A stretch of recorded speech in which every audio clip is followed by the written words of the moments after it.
The following is brought to you by the Social Suplex Podcast Network. Hey guys, this is Matt Seidel, and you're listening to Keepin' It Strong Style. Yo, this is Rich Latta from One Nation Radio. This is brought to you by the Social Suplex Podcast Network. We present to you the Ace of Podcasts, Keepin' It Strong Style. Let's go. It's the Ace of Podcasts, Keepin' It Strong Style. Covering New Japan, they ready to hold it down. Jeremy Donovan and the young boy Josh. Come and hit a job out and bury all the frauds. From the Tokyo Dome over to the G1. Social Suplex is the network where we can get it done. I'ma chill and let them have it, cause this is just an intro. Keeping the strong style, 6 stars from the get-go, boy. Yeah, from Tampa Bay to the Tokyo Dome, this is Keeping It Strong Style with your hosts, Jeremy Donovan and the young boy Joshua Smith. And thank you for listening.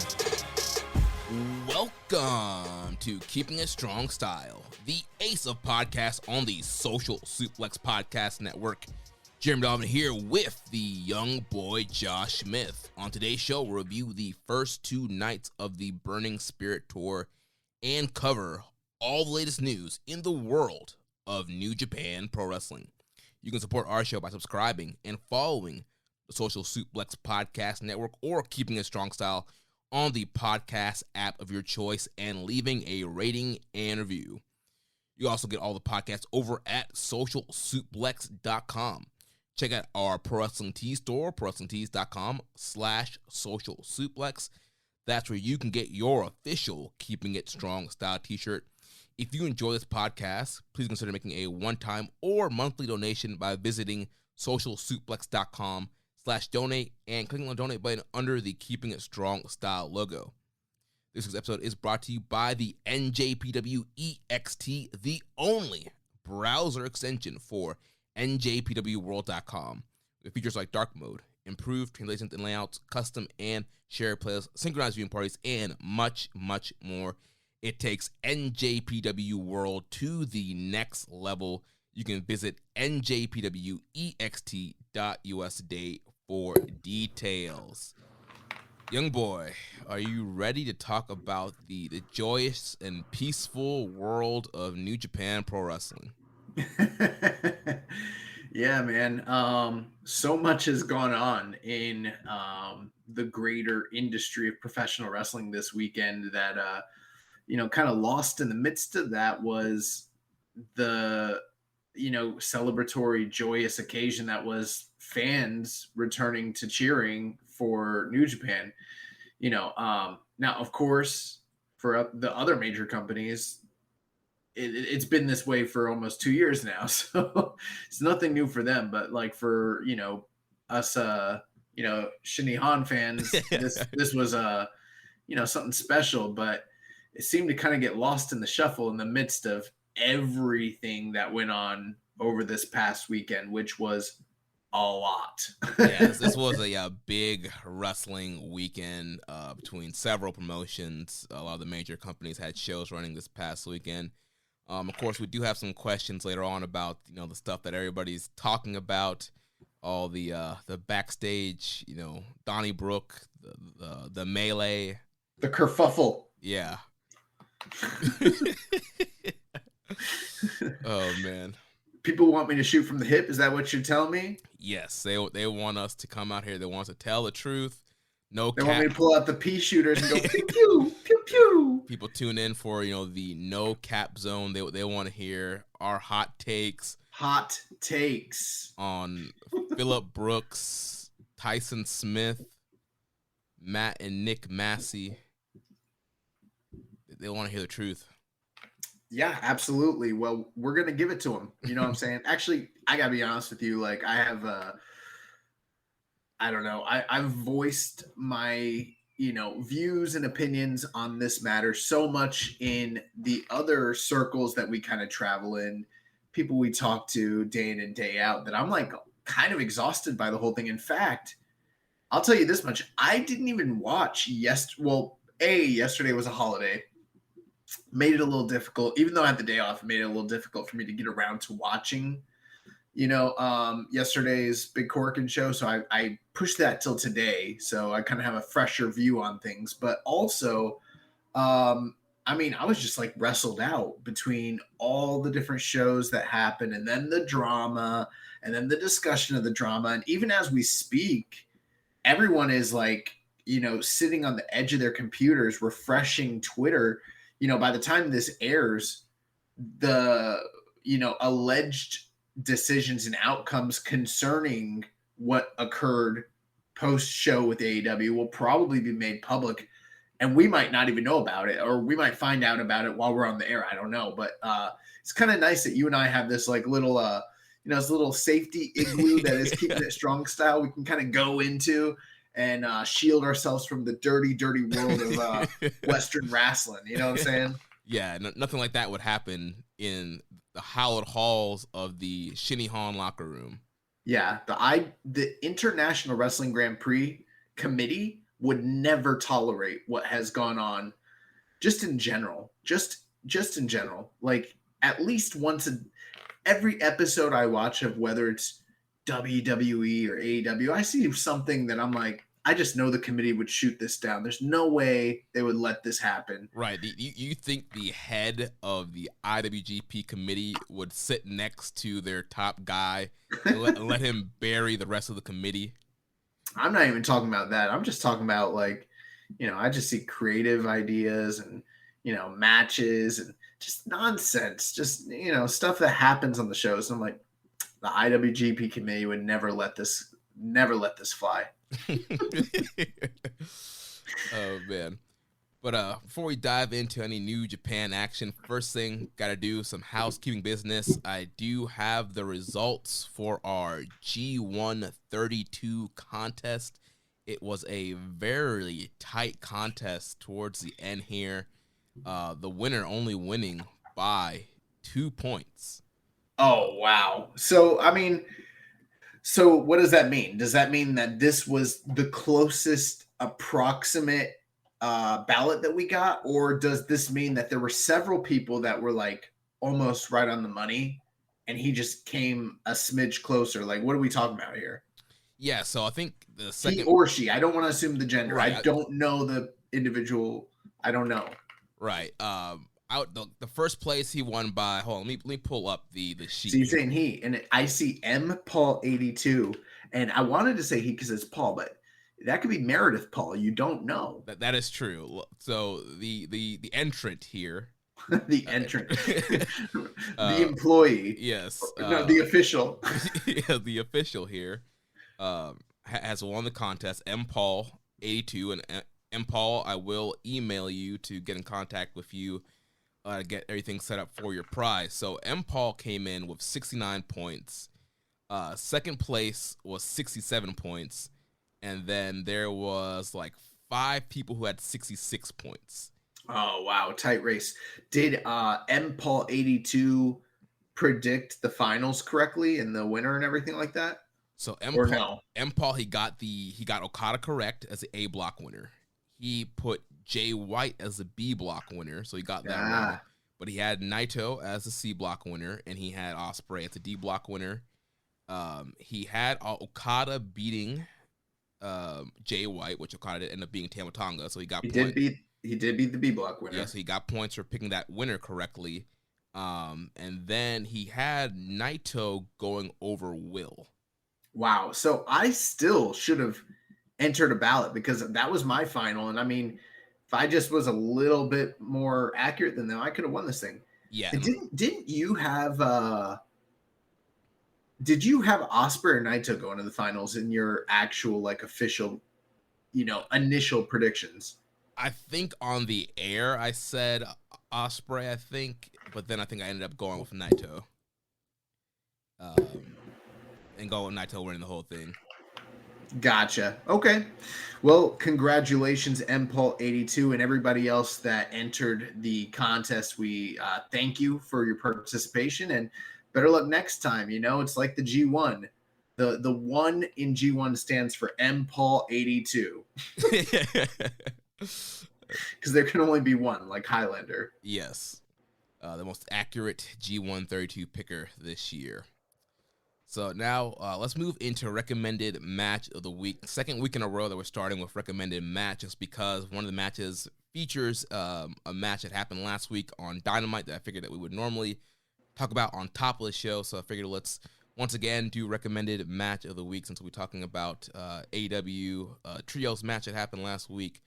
But we'll start it off with just a regular recommended match of the week. You recommended the hour-long 2 out of 3 falls match between Billy Robinson and Antonio Inoki from the Tokon Series 2, 1975, Night 41.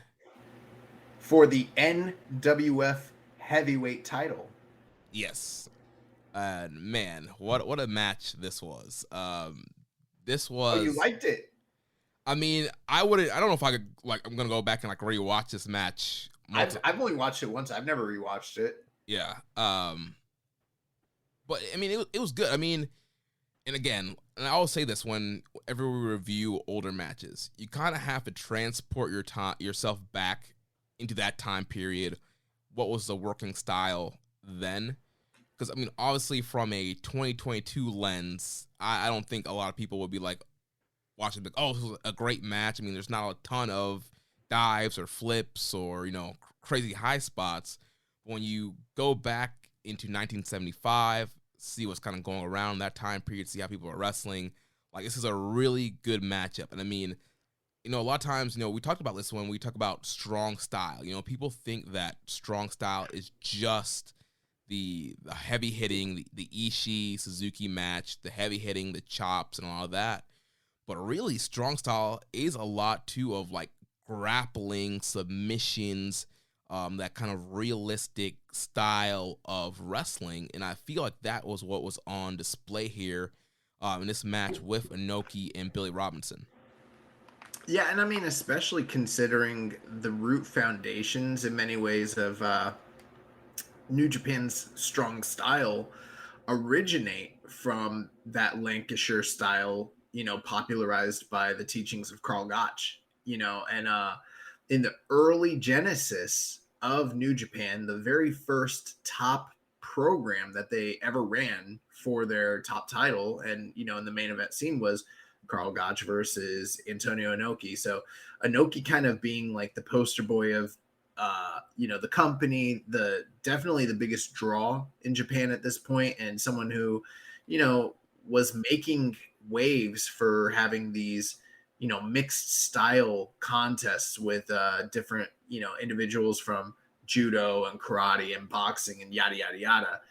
And then to take on the man that is pretty much universally recognized at the time as the best, technical wrestler in the world, the Bryan Danielson of his day, if you will. So you've got essentially the top star and the top worker in Japan against the top star, the top worker from Great Britain. And they went out there and they really had an awesome match. One of the famous things about this was I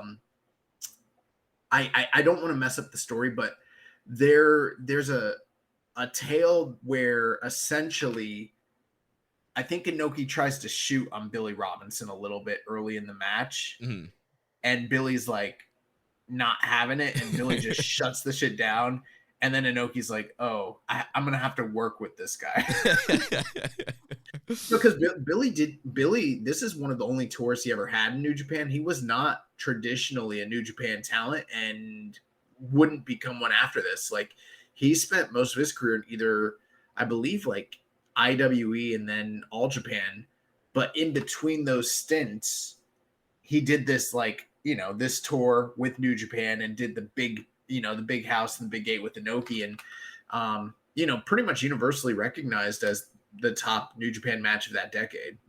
Yeah. And kind of to what I was saying too about as far as putting on the 1975 lens, watching this match, people were popping for the simplest things.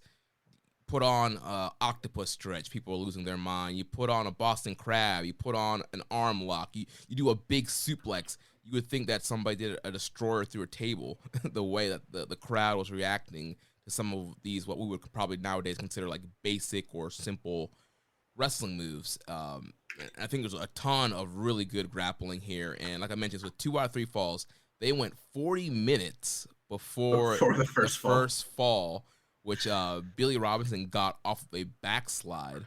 Yeah. And again, people popped huge for that backslide, and a huge fact that, Billy Robinson pinned the top guy in Inoki. So, the classic, come from behind story here. So Inoki's fighting from underneath. As soon as the bell rings for the second fall, Billy Robinson once again goes for that backslide again, gets a near fall off of that. And then again, just a ton of really good grappling and submissions, suplexes all throughout this matchup here. And then you get down to the second fall where Inoki gets the octopus stretch onto Billy Robinson, and he submits, which then takes it to 1-1. And I guess it was the Cobra twist that he did locked on there, so got it to 1-1. And then from there, time is running out. Inoki, after he got that fall, was like house on fire. He's throwing drop kick. He's doing all these crazy kicks. It's like his high spot kind of comeback crowds like getting behind him, going crazy. But eventually the bell does ring. Time runs out, and the match ends 60-minute draw, 1 point apiece. Yeah, if I recall, the closing stretch is really great, but gets a tad sloppy down the very, very stretch. It's not as dramatic as you would maybe hope. Something like that. Maybe they mistimed the finish a little bit, but I actually have that story I was mentioning. So the story was that this came from Billy Robinson. He once said that when they were talking about the layout of the match, again, keep in mind how big these stars were, and also kind of the background where Billy Robinson came from, as I mentioned, sort of like an outside guy. He's not a New Japan guy. And Inoki wanted to go over, of course, because that's what he always did. and Billy told him, hey, if you want to go over, then try to go over. And apparently Inoki did try a couple things early on in the match, but Robinson just blocked everything. The other thing too is Billy's knee was injured going into this match as well. So that's something else Inoki knew about and probably could have tried to take advantage of. But he had a lot of respect for him and his abilities and kind of protected him in that respect. But yeah, Billy Robinson wrestled that match with a pretty banged up, damaged knee, which is also kind of crazy. Wow. But yeah, really good match. Like I said, really good grappling. Good suplexes. I mean, it was kind of basic, really good wrestling, that old school strong style, mixing with the grappling, the suplexes, there were strikes, and it's hard for me to rate this match. I don't know what I would rate it compared to today's scale, but I definitely think it's a match. If you do have, it's an hour. If you have an hour on your time, you want to watch some wrestling, you want to watch some Inoki, I would recommend that you watch this matchup.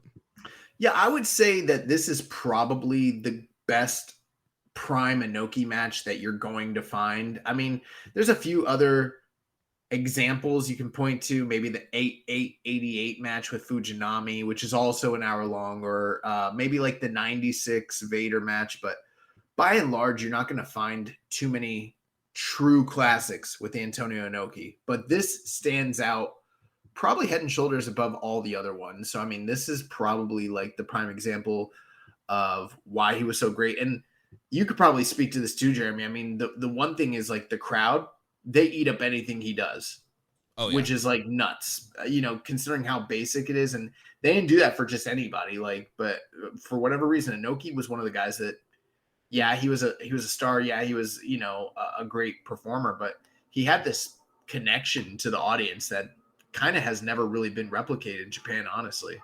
Yeah, I mean, guys like Tanahashi and Okada and Naito, I think, they get great reactions and the crowd's invested in them. But like you just mentioned, Inoki could just breathe. I feel and the crowd would lose their mind. Yeah, in some ways, I feel the reactions Tanahashi gets are sometimes the modern day equivalent of what it was like, Mm-hmm.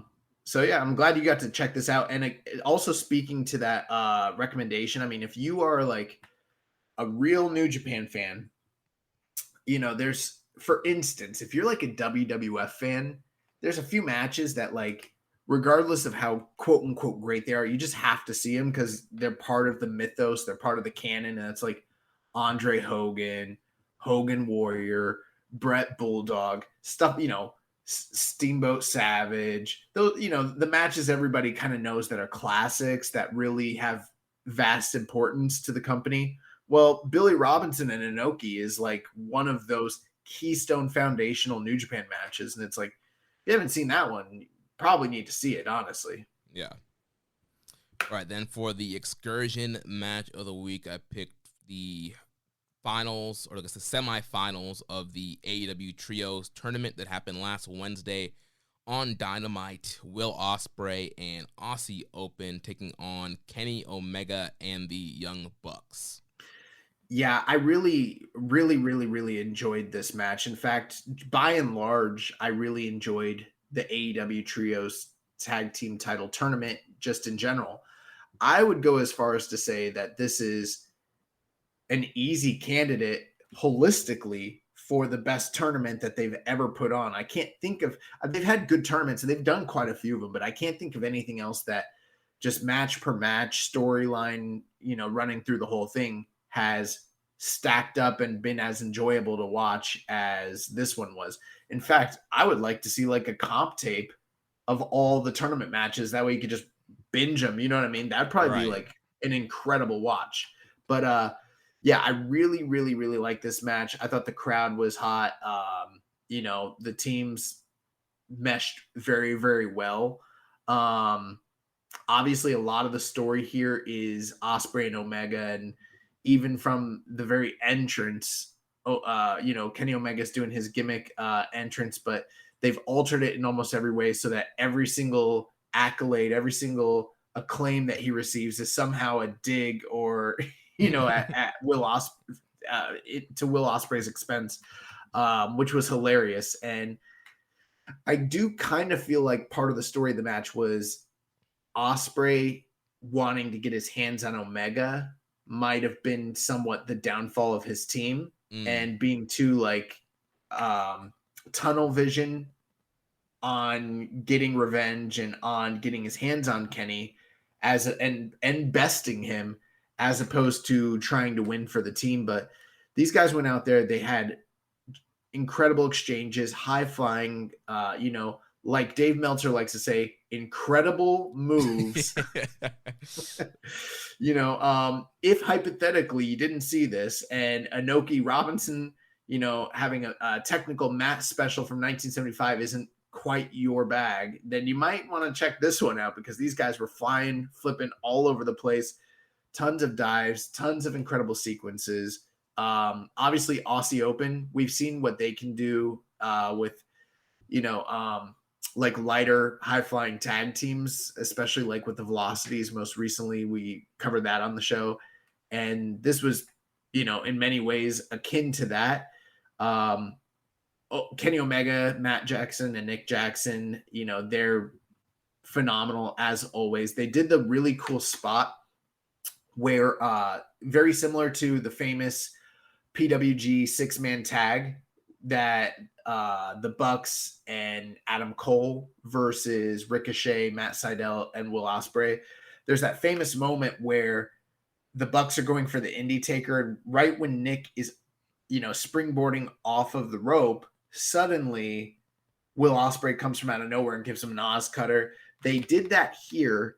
I do got to tell you, I did two things with it. The crowd, they definitely popped for it, but they did not react the way the Reseda, audience did, because when that happened, it was like oh my God, lose your mind moment. Yeah.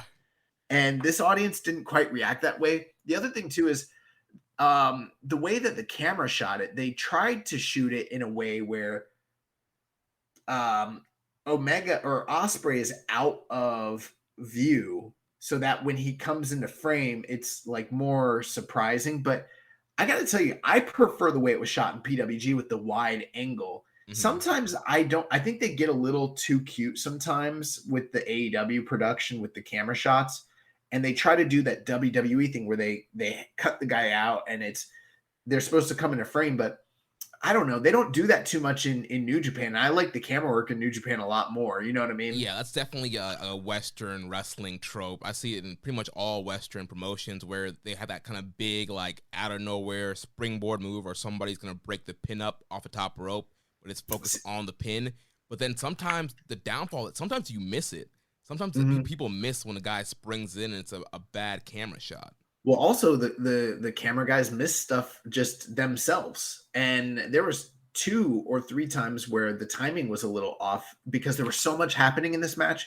They missed a couple things that were pretty important, and that brought the match down a little bit for me.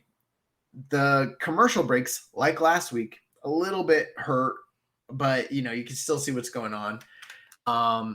And I also got to tell you, even though this one was phenomenal, I liked the match from the previous week better than this one. And there was definitely like camps of people that were, wanting to throw all the stars and all the snowflakes on this. I still thought it was fantastic, but I didn't think it was quite up to the level of the week. The week before, I felt like was one of the greatest 6-man tags I've ever seen. I didn't feel that way about this. However, this might still be, it's so good, it still might be in the territory of excursion match of the year contendership. It's going to depend because we're getting into the nitty gritty here, and we're not that far off from award season. I mean, we're coming up to, November. It's early September, so it's not that far off. But ultimately, Kenny Omega, Matt Jackson, the Young Bucks, they were able to pick up the victory here and, get the upper hand on Aussie Open and Will Ospreay. Post show, they cut a promo, the Elite did in the ring, and then at the end of their promo, there was an attack from the United Empire, and it was led by Will Ospreay giving the hidden blade to a unsuspecting Kenny Omega. So kind of furthering that storyline, Will Ospreay did send out a tweet saying that for the time being, he's no longer going to be working in AEW. He thanked Tony Khan for his time there and for having the balls to bring him over in spite of Kenny Omega trying to block him from being in the company, which I think is obviously a kayfabe deal. But, right, a week ago, this felt like, oh my God, this is like one of the hottest like programs. I can't wait for this to happen. And now, a week, like less than a week later, I don't know if this match is happening. I don't know what the fuck's going on with Kenny or Matt or Nick or Phil or Tony or Ace. not Tanahashi or Larry or just AEW in general, so but yeah, great match. Great match. Dave gave it 3 3/4. I think that he inflates everything now, because we 4 3/4. 4 3/4. What did I say? 3 3/4. Gave it 4 3/4. I probably would have gone like, I think I'm like a 4 1/3 on this one. 4.333 repeat. Yeah, I love the match. I'm with Dave. I went 4 3/4 on it as well. I went 5 on the previous week's match with Death Triangle. Both great 6-man tags. I think also there's a lot of money in Will Ospreay and Kenny Omega. I think that has been proven now with just the way that the AEW crowd reacted to Ospreay in the match. And obviously when both these guys are in Japan, I think also there's going to be huge reactions and there'll be a big payoff there. Like you said, we don't know as of this recording what's going on with the status of Kenny Omega and everybody who's involved in that backstage fight on Sunday, but hopefully that will not jeopardize a future Kenny Omega Will Ospreay matchup. Nice. Well, since we're on the subject, what is the recommended and excursion match of the week this week? So this week I have the pick for recommended match of the week. We're going to go back to 1998, night 2 of the G1 Climax. Yeah, we watched this. I recommended this.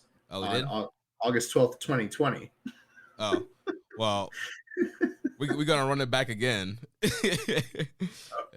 I can watch it again, I guess. We covered this. Well, 2 years, that's a long time. We had a whole pandemic. We've had a ton of new listeners since then.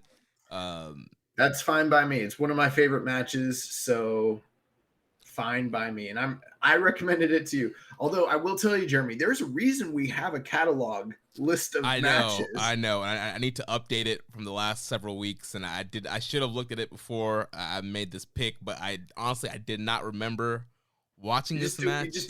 How? Okay, let me jog your memory. At the time, my tagline was, before there was Shibata and Ishii, there was Tenryu and Hashimoto, and they just kill each other. Yeah, I don't know. I don't remember watching it. I can't believe you can't remember it. It's one of the most violent New Japan matches ever. Well, see, this is why we need to watch it again. I need to refresh. I think you gotta watch it again. Yeah, I am gonna watch. I try to watch both sets of matches. So Tenryu versus Hashimoto from G1 98 Night 2. Yeah, and obviously Tenryu right now is kind of battling some health issues, so I'm assuming that's probably why you chose this match. Correct. And also the next match that we're going to talk about from AEW of Ishii and Kingston. Kingston dedicated his match to Tenryu also. Awesome. For Excursion Match of the Week, I've got a running list of a few things that have occurred recently that I'd like to check out, but I say we start with the big boy. Will Ospreay versus Ricky Knight Jr., Rev Pro 10th Anniversary Night 2 for the undisputed British heavyweight title.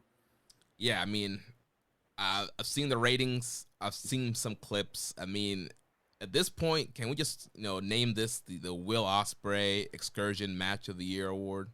No, because he doesn't win it that much. He should, though.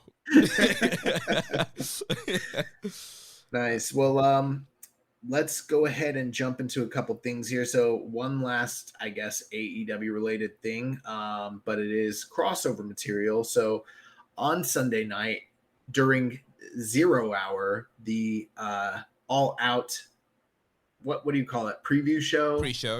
Pre-show. The main event of the pre-show was Tomohiro Ishii versus Eddie Kingston 2. And we were at AMC. I got to tell you, Jeremy, we haven't talked about this. I don't think I want to go back to AMC to watch the pay-per-views anymore. Bro, I'm not going back again. So we paid the last time we went to Forbidden Door, right? And we were like, oh shit, the tickets aren't $25. They're like $13/$15, $16. So it was like, wow, what a steal. That's a lot less than I thought they were in the past. Let's try it out. Crowd was hopping. Everyone was loud, lively. The picture was clear. We had a great time. This time, but the audio was messed up though. But the audio was messed up. This time we went back and the audio was pristine. There's a lot less people, but the picture was horrible, like horrible. And we complained. I'm at the movie theaters all the time, literally at this theater, like at least once a week. And I'm talking to the kids, telling them how to fix it, yada, yada. Eventually they're just like, yeah, this is what Dish TV's giving us. I don't know what to tell you. And I'm like, bro, it literally looks horrible. Like it was a mess. And then to top it all off, someone told us that, like, someone complained about our row because we had the lively row and we're watching the show. And Jeremy, I didn't even hear what they said. You were down there. What did that dude say to you? Yeah, the dude comes up and he's like, hey, can you guys, try and keep it down a little bit? We got some complaints that you guys are being rowdy in here. He's like, I know it's a wrestling thing, but if you can just, try to keep it down a little bit. And I was like, are you serious right now? Bro, I was livid. Because, bro, well, you know what? Now that you say that, maybe it wasn't coming from people in the theater. It could have been coming from people outside of the theater. Yeah. Which is possible. But we weren't being that loud.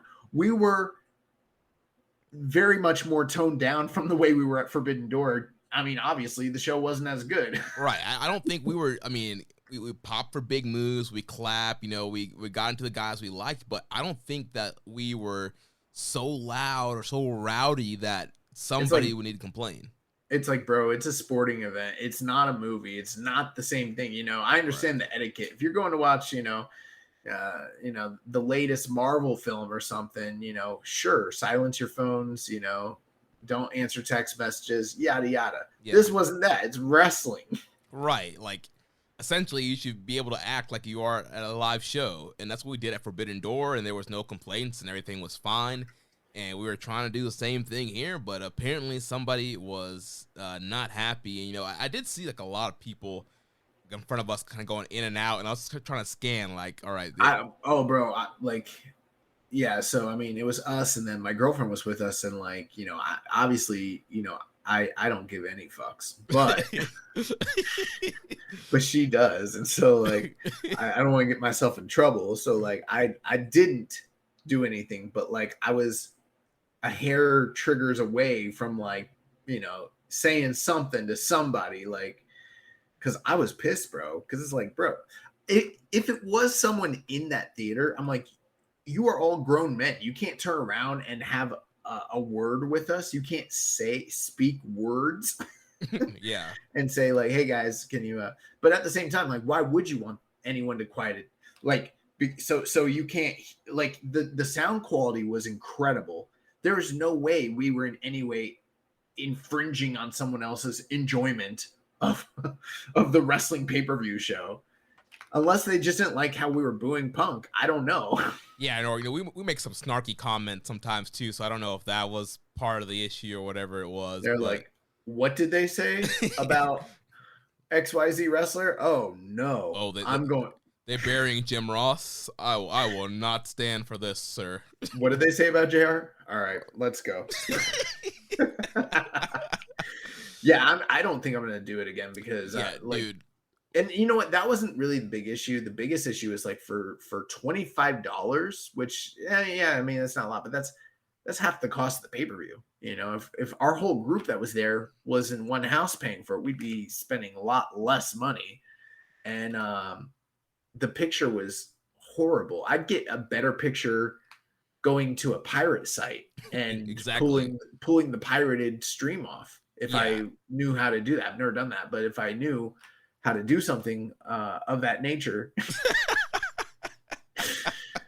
I have to imagine that the picture might be better than what I saw that evening. Yeah, I'm not going back to AMC. Go back to the watch parties where we can control the quality of the video, where we can control the sound, and we can be as loud as we want to be. We control the narrative. And just like Doki, I'm not going back. Yeah, AMC, you just made the list. So anyway, so Ishii and Kingston, they really did have a barn burner. Obviously, you expect that from these guys, but I was very impressed. I thought this was a very, very enjoyable match. I mean, you guys are getting a bonus excursion match of the year review. Exactly. Or match of the week review here, but they went out there. They had the exact kind of match you would expect them to have, but they really worked hard. They really turned it up. A lot of James Boyd spots, a lot of double strikes, double lariats, double headbutts, double bumbling, falling on the ground at the same time. It was awesome. And I dig it. I want them to wrestle again.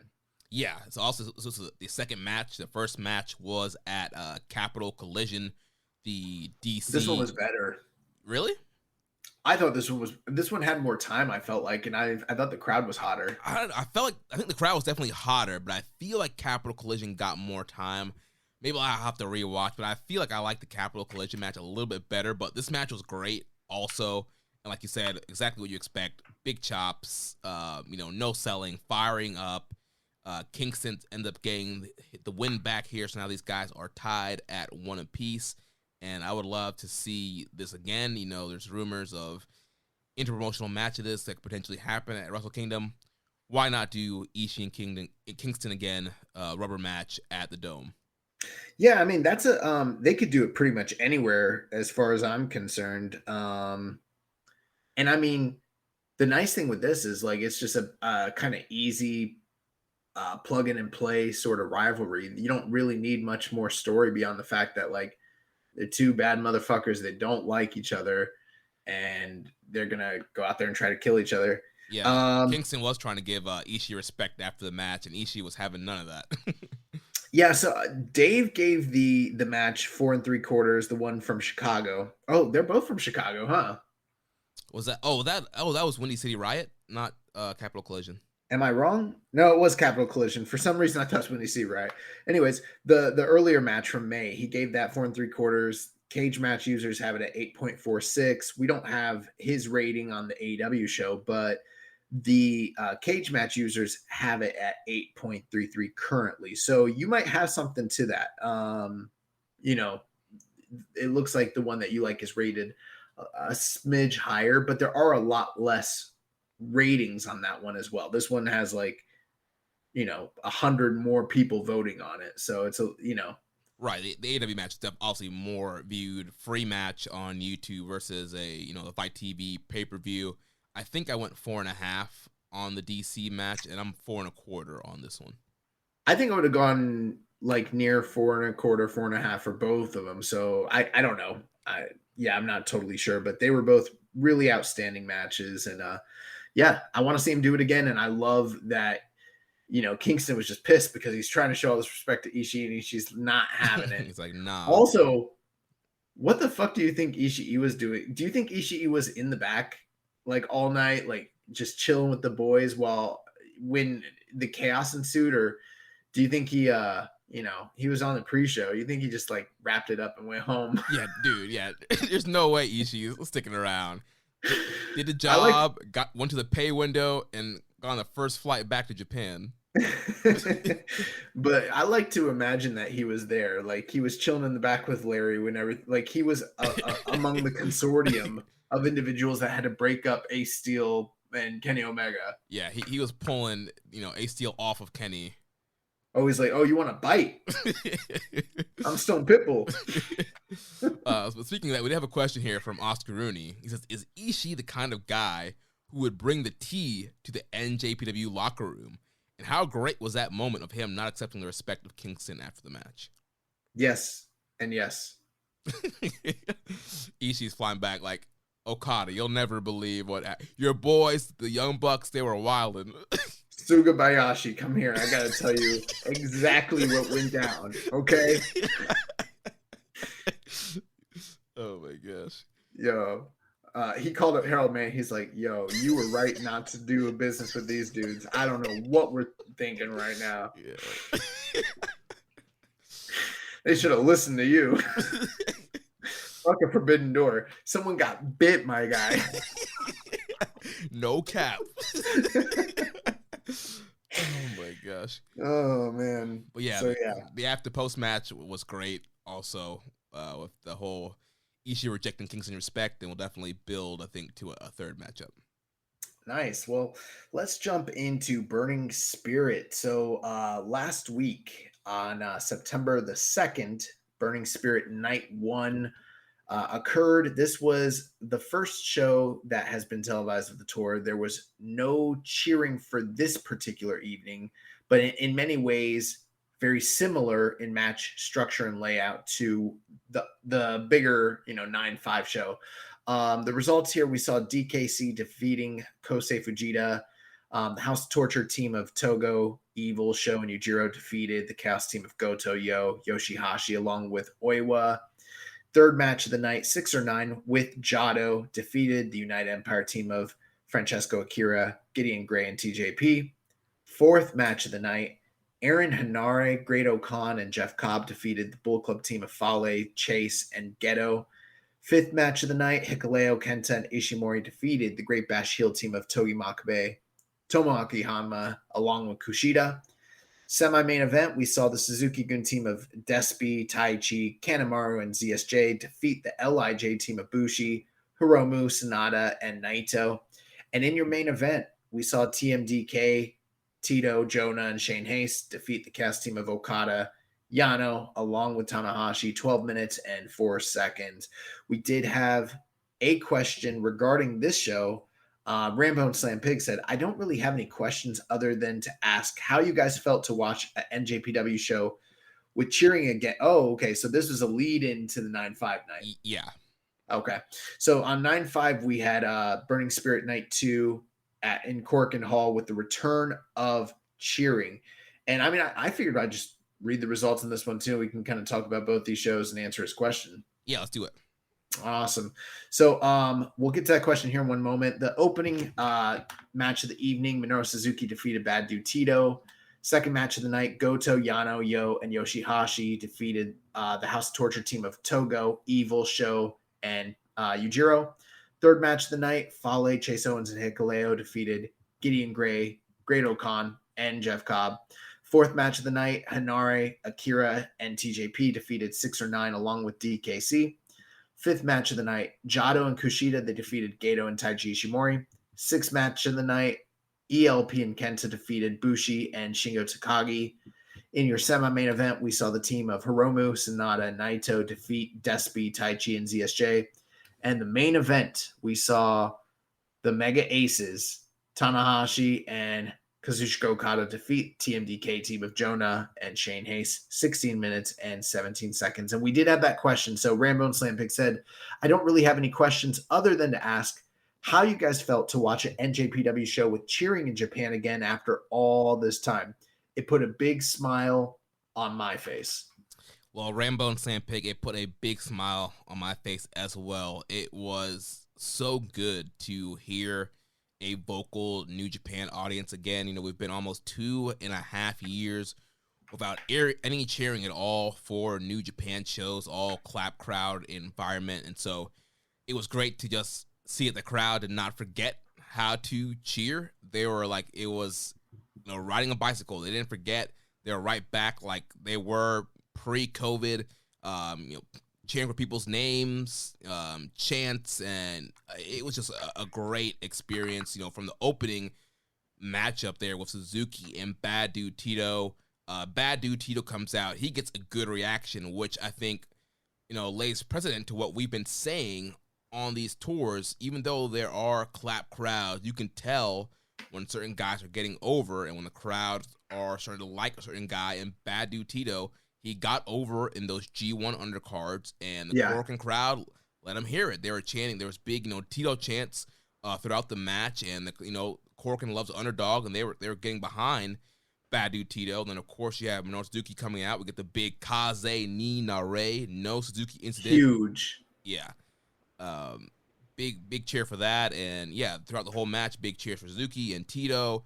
And yeah, the fans are just loving it. You can tell they were energized throughout the night. Great reactions for everybody. House of Torture, they got boos, and I think it really helped their match to actually have people boo them. You know, they're doing all this stuff to get heat, and now they're actually getting the heat, which I think makes their matches a little bit more watchable. Mm-hmm. You know, big special moment there with Okada's entrance and Tanahashi's entrance. There, the crowd just, you know, erupting when those guys coming out. Big reaction for Jonah as well. Crowd was really digging him again. Jonah, another one of those guys that we talked about.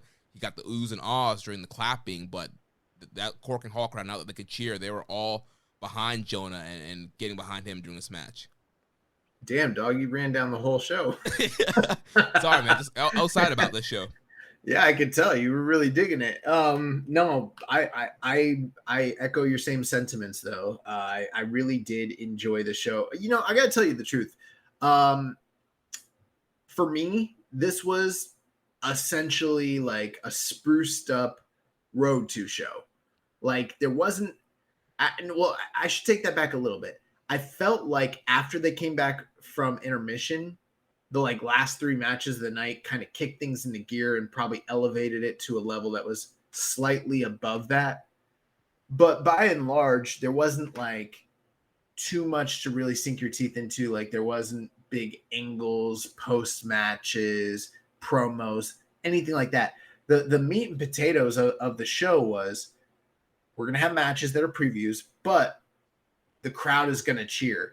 And the crowd took like something that was, you know, it was like they took like a pack of ramen and they decided, well, like, let's crack an egg into there and let's throw some broth into there and like, let's put some aromatics and, you know, throw some mushrooms, you know, some protein. Yeah. And like, all of a sudden it's like, damn, this is not the, you know, Maruchan's top ramen I was expecting. Like this is some gourmet shit. And that's kind of what this show is like. They had half the capacity that they normally would have for a Korakuen show like this, and they spread everybody out, but they sounded 2 times louder than they normally would, which was really, really cool. So, and, you know, kind of comparing the 9-2 show, the 9-2 show has all the same talent. The matches aren't that different. The length of the show is about the same. These shows are very similar, as we're used to New Japan doing when they're on tours like this. But like the experience of watching the 9-2 show versus watching the Cork and Hall 9-5 with cheering was night and day, like wild. Yeah, not gonna lie. Also, we don't have English commentary live for these shows. Right. So that 9-2 was kind of a rough watch. I mean, I love Japanese commentary from time to time, but you kind of get spoiled when you have Kevin Kelly all time. And so we had go ahead. Well, I was gonna say the other thing too is we're kind of used to on tours like this when they're having all these previews and these like mini builds. They don't usually do something that's earth shattering necessarily. That's rare, but they usually have like kind of running storylines. You know, maybe they'll do a bit where 2 guys are in a feud and they'll start attacking each other after the matches, and that will kind of run through the tour. And you're like, oh man, this program between, you know, whoever is really hot. We didn't get anything like that on either of these shows. They're kind of holding back on that stuff. So, you know, it really is just like we're doing previews of the matches. So comparing the 2 shows, it's like there's not even anything on the 9-2 aside from like, you know, it's fine. It's good. The thing I liked on the 9-2 show more than anything else, honestly, was DKC and Kosei Fujita in the opener, which I thought was pretty cool. Yeah, that was really good. DKC keeps getting better and better. I'm really interested to see where he's going to end up with his career. He was a guy I was kind of questioning about when he first kind of went into the LA dojo, but he's been killing it and had a really fun match with Fujita.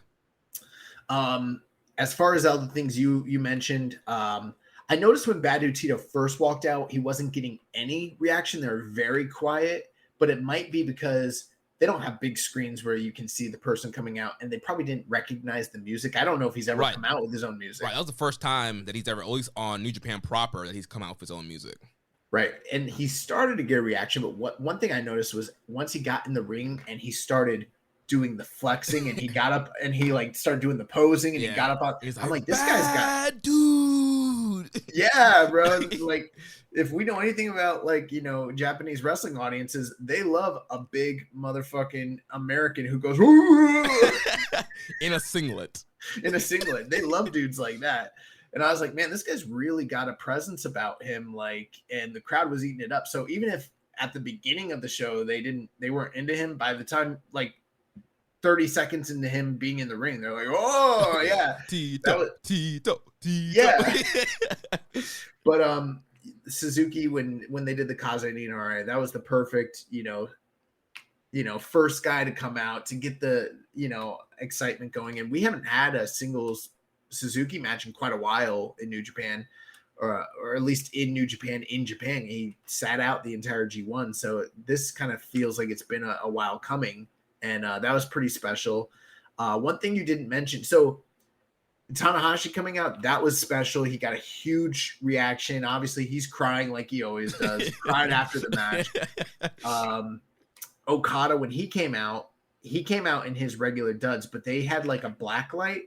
And when the black light was on his current robe, it like turned it white, but then like had like an Okada on the back of it or something. It was Rainmaker. Oh yeah, Rainmaker. It was really cool. So kind of mixing in like the old, like, you know, jacket effect that he had with his previous attire into the like new robed attire. So that was cool. But the thing that stood out to me the most for all the fan reactions was when Naito came out in the semi-main event. And, you know, we give him grief. But bro, there is no denying that this is the most over man in Japan. Like, dude, when he comes out, like that crowd. I couldn't help myself. I was right there with them. Naito. Bro, I always do the Naito. Okay, so like, let's make no mistake about it. I know that we are critical, and you know, we might give you a hot take here or there, but like, we are Naito fans. You know, we're not diehards like some other people. But I like Naito. I know you like Naito. I think we've seen plenty of his work to understand how great he is, and we've been covering New Japan for a very, very long time. So we'd be remiss to act as though he's not a a huge star, but like sometimes, obviously, Naito is a guy like many before him and many after him who he doesn't try his hardest during these preview tags. And I always remember, like, we used to like harp in T-shirt Naito. He's going to come in, he's going to do the bare minimum. But he always got by because the crowd was so into it that it didn't matter. And that's been gone for the last 2.5 years. So it's kind of been a little bit more glaring on those evenings where he's not trying. But like on this night, he came out, he put in a good effort, solid effort. But the crowd was so into him. I was like, God, this guy's a fucking star. Like, makes you forget how big a star he is until the crowd. Right. And that's another thing too, is like seeing who the crowd did and didn't react to is pretty astonishing. I mean, House of Torture, like you mentioned, they got a lot of boos, a lot of heat. And there's going to be those people who say, see, it worked the whole time. And then there's me who's like, maybe it did, maybe it didn't. We'll never know. We'll never actually know. But now we're here, and now where they're at this given time, it is working. The crowd hates them. And it doesn't feel like I don't want to see you, you fucking suck, X-Pac heat. It feels like, oh my God, I want someone to beat these guys' asses so bad. I want these Chaos dudes to wreck them. Right. And now they're selling the no House of Torture shirt with the red symbol through the House of Torture logo. They're selling those on the Token Shop Global and the New Japan shop, the Token Japan shop. And yep, the Chaos guys are wearing those shirts, and I think the fans are trying to wear those shirts as well. Yeah. So as we start to return to, the cheering crowds, I think more and more it's going to be very interesting to see who the crowd is invested in, who they're not invested in, what the reactions are like, whether this is a short love affair because, these fans have such pent up, emotion that they want to get out. And is that going to last? Is that going to carry over? Is this going to be something that elevates New Japan and starts to raise the product back up to where it was prior to the pandemic? Is it a short-lived thing that's going to kind of subside? It's really hard to know, and it's going to be very exciting to see how all of it plays out. Yeah, I think one thing to keep in mind, too, this was Korakuen Hall, so you probably had your diehards of the diehards here, and Korakuen's usually one of the most energetic, crowds that New Japan goes to, and so totally expect that reaction. I think the real test is going to be when they go to one of those, quiet, far out cities. You're wrong, Jeremy. That's not true, because those people also haven't had the opportunity to cheer. And so the first time they go back, they're going to cheer. The real test is the next time. Can they do it again? Yeah. Forgot about that. Can they make sure the pops don't stop? Yeah. What happens when the pops stop? The other thing I noticed, though, too, is that as these crowds have become very accustomed to clapping, that now they've always clapped, of course, but clapping has become ritualistic in a way to where it's like certain things elicit an automatic clap response, in a clap crowd. That kind of persisted here a little bit, even though they were able to be vocal, and they definitely were. They were definitely lively and cheering. This Korakuen crowd was still working in the rhythmic claps, and not just in the classic sense, but like pretty comparable to what we've been seeing from the clap crowds. So I'm wondering if we're sort of in this interim period where it's like, we're allowed to cheer now, we're going to do that, but I kind of like clapping. I've been doing it for 2 years. Right. We saw that with the Francisco Akira chant, with no chant. It was just that clap cadence. And now they're like, Akira, and saying it and clapping at the same time. It was pretty cool. Yeah, and I like that. I've always liked the clapping. I mean, I think that's cool. So, I mean, if that's something that sort of becomes ingrained into the culture of how they cheer and express themselves as fans, I think that's a great thing. Yeah, definitely. And kind of unique too. Yeah. Overall, I do have one criticism though. What's that? I don't want to pretend here and sit here and pretend to know the business side of what they were doing and what options they did or didn't have as far as unrolling the cheering. You know what I mean? I don't know. I can't play Monday morning quarterback and tell you what they should or shouldn't have done. But there is a part of me that feels like this was special, but wouldn't it have been more special if they did it on a big show the first time? You know, Yeah.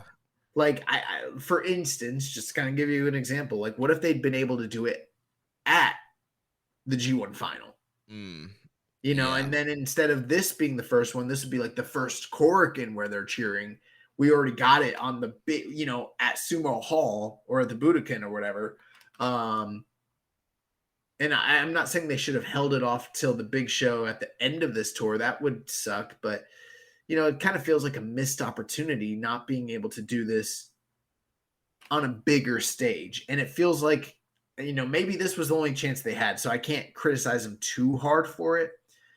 But it's sort of like when they brought Kushida back in sort of a low-key way. And New Japan has a tendency to do things like this. They do the more conservative option. And, you know, maybe it was more conservative to try it out in Korakuen, you know, before they start going.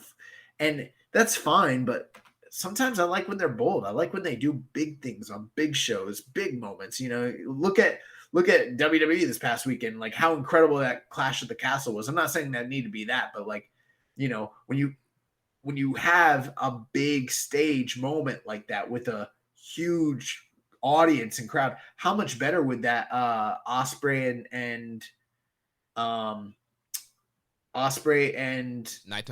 Okada match had been, or even what if all three of those shows people have been able to cheer? Right. You know, how much would that have elevated Tama Tonga and his attempt to beat, you know, Okada, you know what I'm saying? So yeah, I don't know.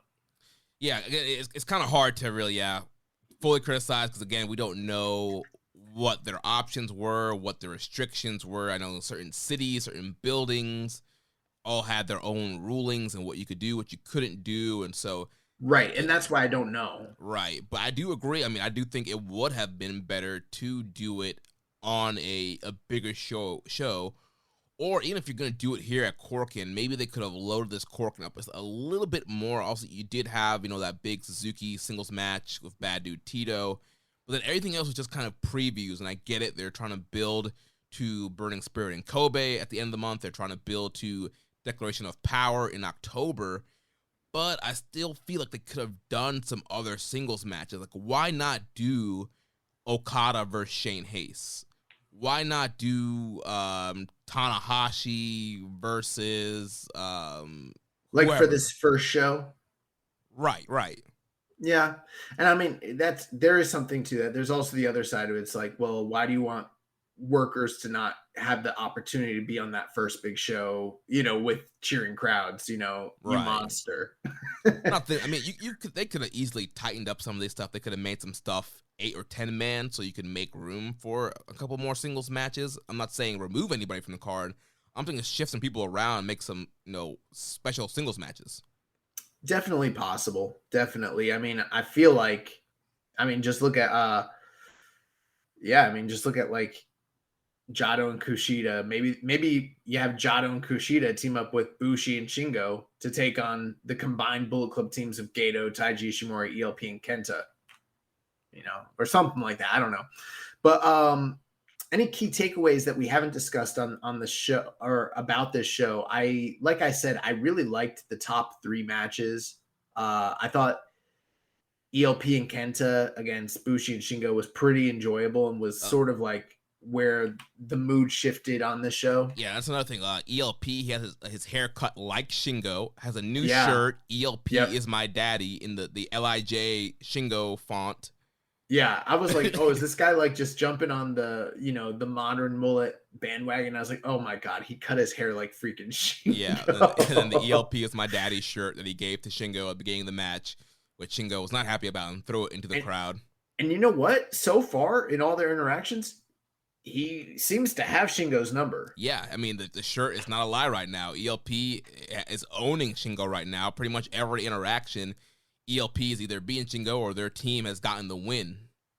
How about this for an interesting take? I saw someone that mentioned that they were a little disappointed in the lack of crowd reaction to Shingo. And, I didn't give him that much thought, but then I saw the tweet and I was like, you know what? Maybe they didn't give him this massive ovation the way the other big stars got it. And, here we are sitting here for that year where he carried the company, was the top guy having all these incredible matches.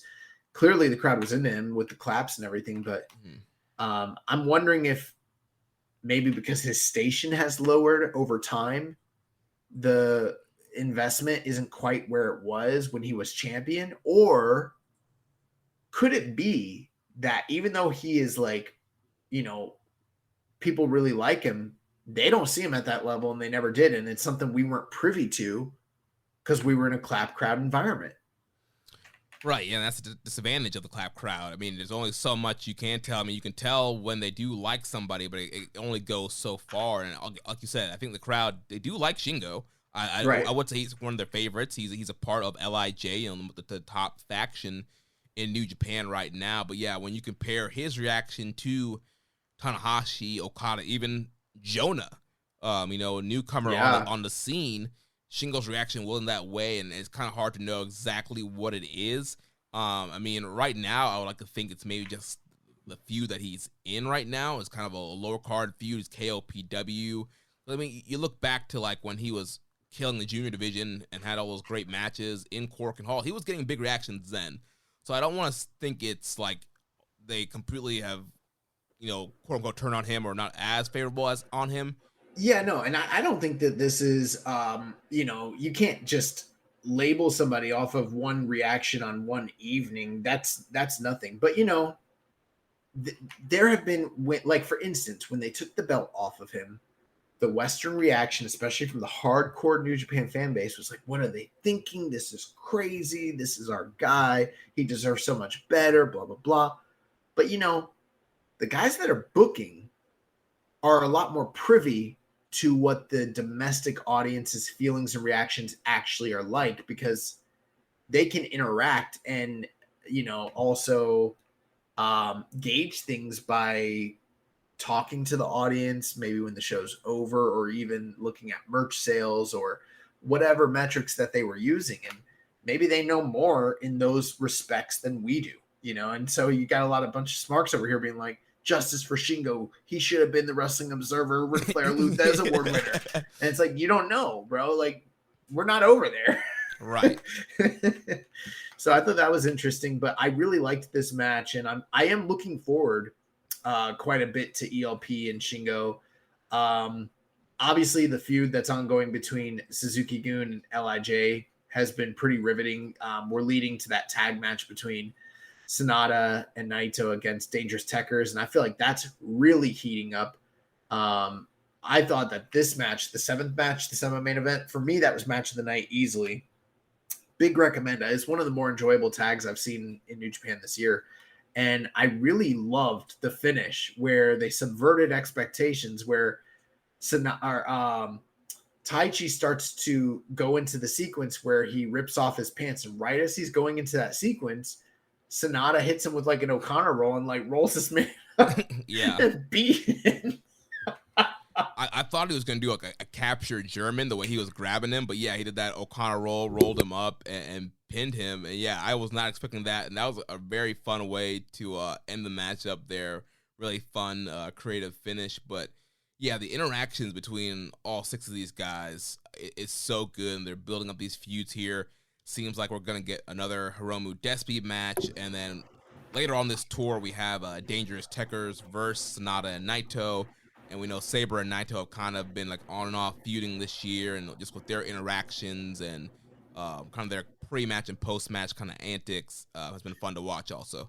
Yeah, plus if I was going to see these two teams do a preview six-man and if there were any juniors that should join them, I mean, tagging on Hiromu and Desperado never hurts a match, so that kind of helped things too. But I'm loving the fact that like Zack Sabre Jr. is he just has this chip on his shoulder, and he's so frustrated because he's done so good in all these tournaments all year, but he just seems to be unable to win the big one. It's kind of eluding him. And, Naito pinning him in such quick fashion during the G1 is eating him up, and he's so pissed about it still. Yeah, and I feel like he's trying not to let Naito get to him, and he's trying to play. He's trying to be tranquilo, but then it just gets to a point where he loses his cool, pops his lid, and just goes off. And I think that's his downfall in these matches.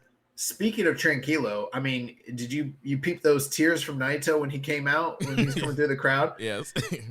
Listen, I've always said it, and I will continue to say it. Tranquilo is a grift. This guy does care about you. He can pretend like he does not care, but he does. He cares about you, and not only does he care about you, more importantly, he cares about what you think about him. Right. So yeah, that tranquilo shit, that's all grift. Yeah. Some other quick things here. We had a couple people showing up for the first time, or the first time in a while. So Hikuleo made his return to Japan on this tour. Previously as a young lion, he did some tours in Japan before the pandemic. More like a young gun. He was part of the Bull Club. He wasn't quite a lion, but he was definitely one of the young guns of the Bull Club. Yes. And then Gideon Gray makes his New Japan debut with the United Empire.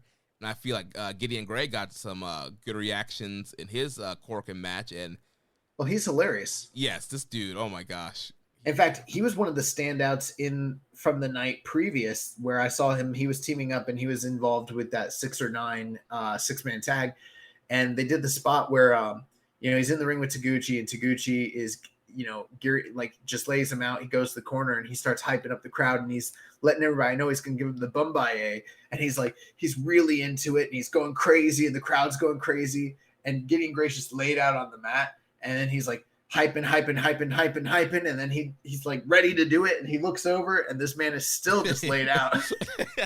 And he tries to hype them up some more, hype, and then he goes for it. This man is just straight Jay White-ism. Like, he is just completely laid out. He's giving him the sell of a lifetime. He's not moving, completely sprawled out on the mat, and Taguchi's like, what do I do with this? It's like, you probably should have pinned the guy. And I don't remember exactly what happened next, but I'm pretty sure Gideon Gray was playing possum. Right, yeah, he got up, got the advantage, and, point to his head. He's like, hi, I got him. Oh, I'm smart. Yeah. And he did some pretty funny stuff in this match too. So I'm all for Gideon Gray being involved. I think he's a guy that, he's kind of toiled for years. He's got the respect of his peers, and he's slotted appropriately because, like we said before, Hanare being at the bottom of this group doesn't make a lot of sense, especially with the push they gave him in the G1. Now that you've got this guy slotted beneath him, that kind of gives him a little boost, a little bit of an elevation. He's not the designated pin eater. That's clearly Gideon Gray or one of the juniors, whichever's more appropriate. Right. I'm sure Hanare is probably really happy about that. He's like, wait, I'm not eating the fall tonight? No. Also, one thing I liked about this match was seeing the two best pure strikers in New Japan go head to head. That would be Aaron Hanare and the DKC. Yes, yeah, the DK Fire was alive and well in this matchup with those big chops that DKC likes to throw. And yeah, Hanare, man, those Muay Thai strikes, nasty. Yep. I don't need to see Gedo and Jado anymore. Yeah, I mean, I'd be perfectly happy with those guys staying in the back. I'm also getting to the point where, I don't know if I need to see Great Bash heel anymore either. Yeah. Yeah. Yeah, it's getting to that point. But yeah, I mean, like you mentioned, some of these newcomers and returning, people that you mentioned have been pretty impressive. The other one that we haven't made mention of is Shane Haste, who he teamed with Jonah on night 2 in the main event against Tanahashi and Okada. And I thought, I don't know, man. I've always felt this way. Shane Haste is the anti-Mikey Nichols. I think he's a guy that has great presence, a great look, gets good reaction. We never saw that from Mikey Nichols ever while he was here in this company. Yeah.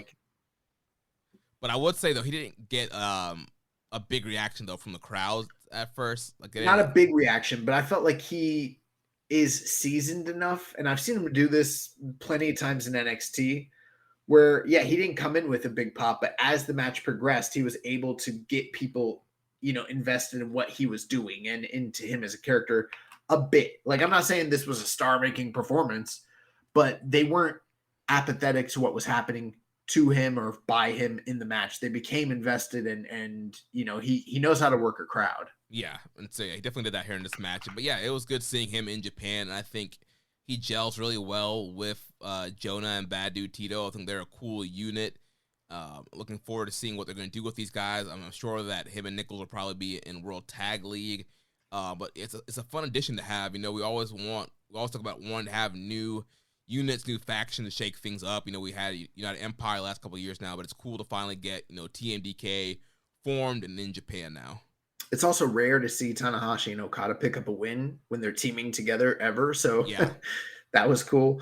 And this main event was very similar to the main event we saw on the 9-2 evening. But when you take out the other participants, namely Yano and, once Yano is out of there, I'm sure Bad Dude Tito's not there, but once you take Yano out, I felt like the match became a lot more enjoyable. And so I preferred this main event over that one by quite a bit.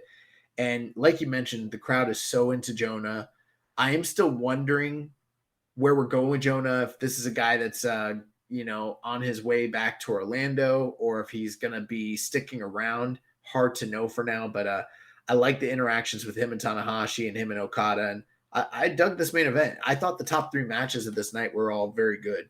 Yeah, really fun show. And this Corkin show is free on NJPW World. So if you're a lap subscriber and you want to check this show out, I highly recommend go on there, watch it for free, check it out, and maybe it'll get you hooked back into New Japan and what's kind of going on.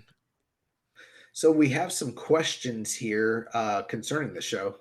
Yeah, Reddit user PSan91 says, I was at the Corkin show, and it was so gratifying to be able to finally cheer at a New Japan live show again. Whose reaction at the Burning Spirit Corkin show surprised you the most? I have to agree with him. When I was at the New Japan show in St. Pete and I was able to cheer, it was very gratifying. It might not be quite the same thing, but I was happy about it, No, yeah, that was a very special moment. I'm glad you got to be part of it. As far as whose reaction surprised me the most, I don't know that there was really anybody that truly surprised me. I feel like the good thing here is, yes, we've mentioned how with clap crowds, you can't totally get a full feel for what's going on. But we've always said that there are indications. And it seems to be at this point that most of those indications we've been getting have been correct. Suzuki's still a big star. People hate House of Torture. They love the big stars. They're still invested in everybody else. Like there was no we're in Canada and this is Bizarro World type of reactions. There wasn't anything that I was surprised by. I don't know about you, Jeremy. Yes, I think maybe the only one thing kind of we already mentioned, Shingo not getting maybe a bigger reaction. But besides that, I feel like everybody else kind of got reactions that I was expecting. Maybe the only thing was, and it's not totally unexpected because again, it's Corkin, but some of the heels getting, good reactions. Kenta, ELP, the Suzuki-gun guys in the semi-main event, like Dangerous Techers, they all seem to get pretty good receptions, at least from the initial moment that they came through the curtains and all that, which if they were in a different part of the country, that might not be the case. But on this night, because everyone's so excited and they're so happy and cheering, and it's a smarky crowd, it's not totally surprising. Right. Peace also says, I was there live and was surprised how over Watto was with the fans. Definitely heard more female voices cheering for him. Says it was nice to see how chirping. He said it was nice to see how over O'Connor was. Don't know if it's because of his real life heroics or just the fans are into his character. Says I was happy my boy Gideon Gray got a lot of vocal support during the match too. Another surprise for me in the LIJ versus Suzuki-gun match was how even the cheering was for both sides. Although obviously LIJ are still massively popular. Looking forward to hearing your thoughts on the crowd reactions to different wrestlers. Thanks as always for the great show every week. He brought up a lot of great points, and I think that that's all accurate. One group that got quite a bit of reaction too, not just Great Okan, but the United Empire as a whole, as a unit, which we never seen them in this iteration in a cheering environment in Japan ever. So that was something where I was a little bit like, I don't know how they'll be received because they are heels, but they definitely got positive receptions. Yeah, and we got the big, let's go Tai Chi, go home Tai Chi. Let's go Tai Chi, go home Tai Chi. So that was fun. That cheer was back. So yeah, really fun reactions throughout this whole show. Since 1998, Penn State World Campus has led the charge in online education, offering access to more than 175 in-demand programs. Penn State World Campus delivers on your time. Click on the ad or visit worldcampus.psu.edu to learn more.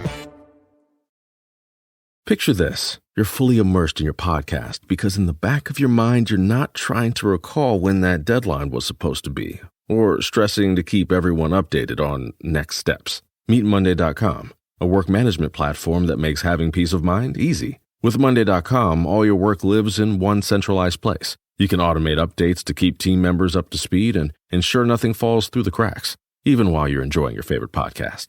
To start your 14-day free trial, go to Monday.com.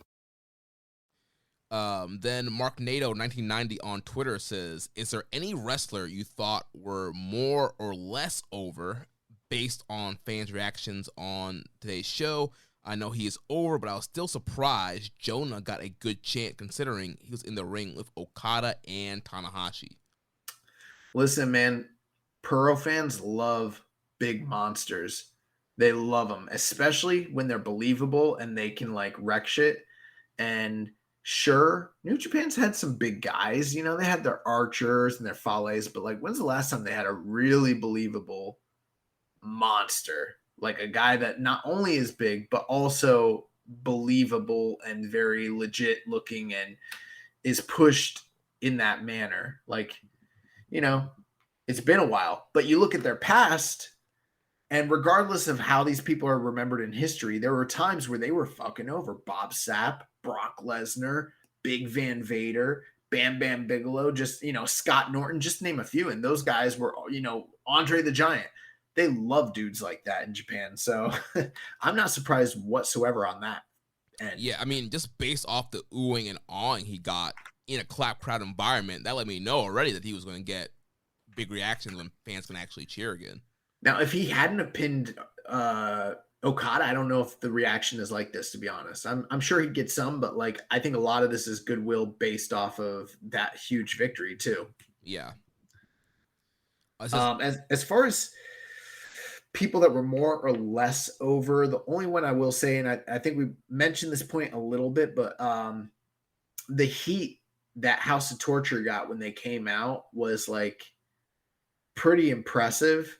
Again, that also could speak to these people wanted to boo them for years and they couldn't. And now maybe the reason it was so hot when they came out is because these people really hate them. They've been waiting for this moment. Two and a half years of built up hate and frustration was able to come out. Yeah. But that leads into his next question. It says, are you surprised with the fans booing House of Torture? I know they're heels, but fans seem to be respectful a lot of the time. Is it go away heat?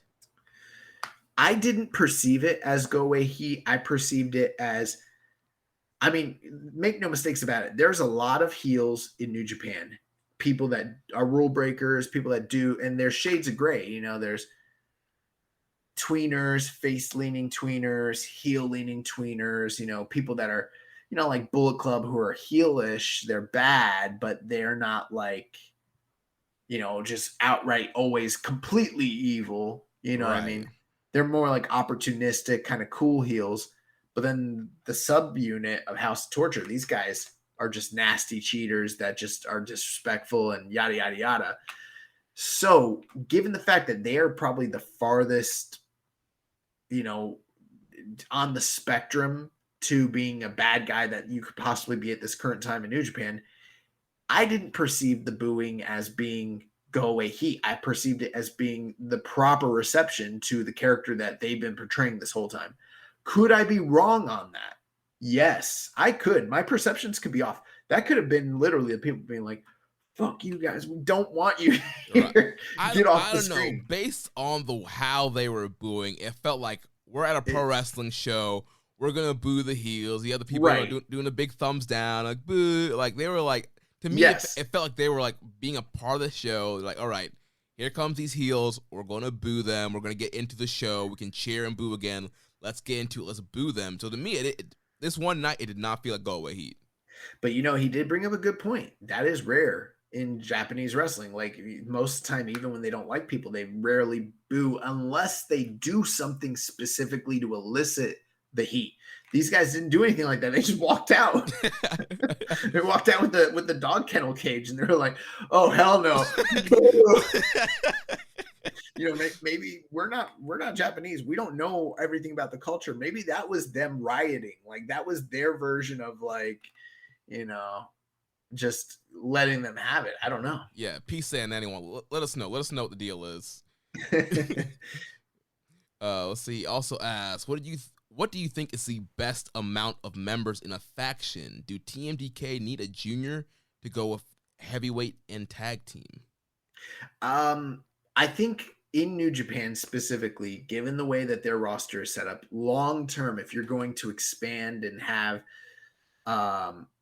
you know, a foothold in the landscape of New Japan, yes, you probably need those things. The other thing too is if you are a quote unquote unit, a faction, and Gedo the Booker is wanting to find guys from the outside that they can plug into an open spot, what better way to do that than to incorporate them into a faction that already is there, that doesn't have, you know, a junior tag team or a junior heavyweight or whatever, or a pin eater.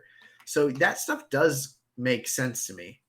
At the same time, maybe that's not the goal of the group. Maybe you are like, for instance, like the Shield, you know, or the Freebirds. You're just three dudes who are, you know, a completely unique sort of deal, you know, and that's fine too if that's what it is. I mean, House of Torture only has right now like 4 guys, but they're a subunit.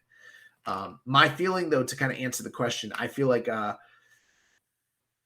in New Japan specifically, I think that the proper amount of people is probably what United Empire has. If you think about it, I mean, well, even they might have too many people even still. But I think you definitely need like a main eventer. I think you need like 1 or 2, you know, mid-card guys, possibly. You need a junior. You need maybe a couple more juniors as a tag team, and maybe a pin eater, and maybe another tag team. So you're looking at like 8 guys, 9 guys, which is, I think, what United Empire has. And they started with as a group of 3. So that might be like the prime proper amount. I think Bullet Club has way too many. Yeah. But also, I think the LIJ model works as well, where you have, you know, 3 guys that are heavyweights. Also, you have the main eventer in Naito, and then you have Sonata and Shingo there that you plug into some upper mid-card stuff, and then you have Hiromu and Bushi, who you can do both singles junior stuff with, and then bring it together in a tag team when they're not going after the junior title. Yeah, so I mentioned, you know, maybe having a couple mid-carders and then also having a tag team. You could kind of nix that and have an intersection of those top 3 heavyweights on your, you know, faction roster group play as a heavyweight tag team. And we already see that with LIJ all the time. So, and how many guys do they have? Like 6, 5? They're 5, right? Because it's Naito, Sonata, Shingo, Bushi, and Hiromu, right? Yeah, and I think that works too. Yeah. So yeah, but I think if you go best case scenario, I think like 9 is like the most you could possibly have.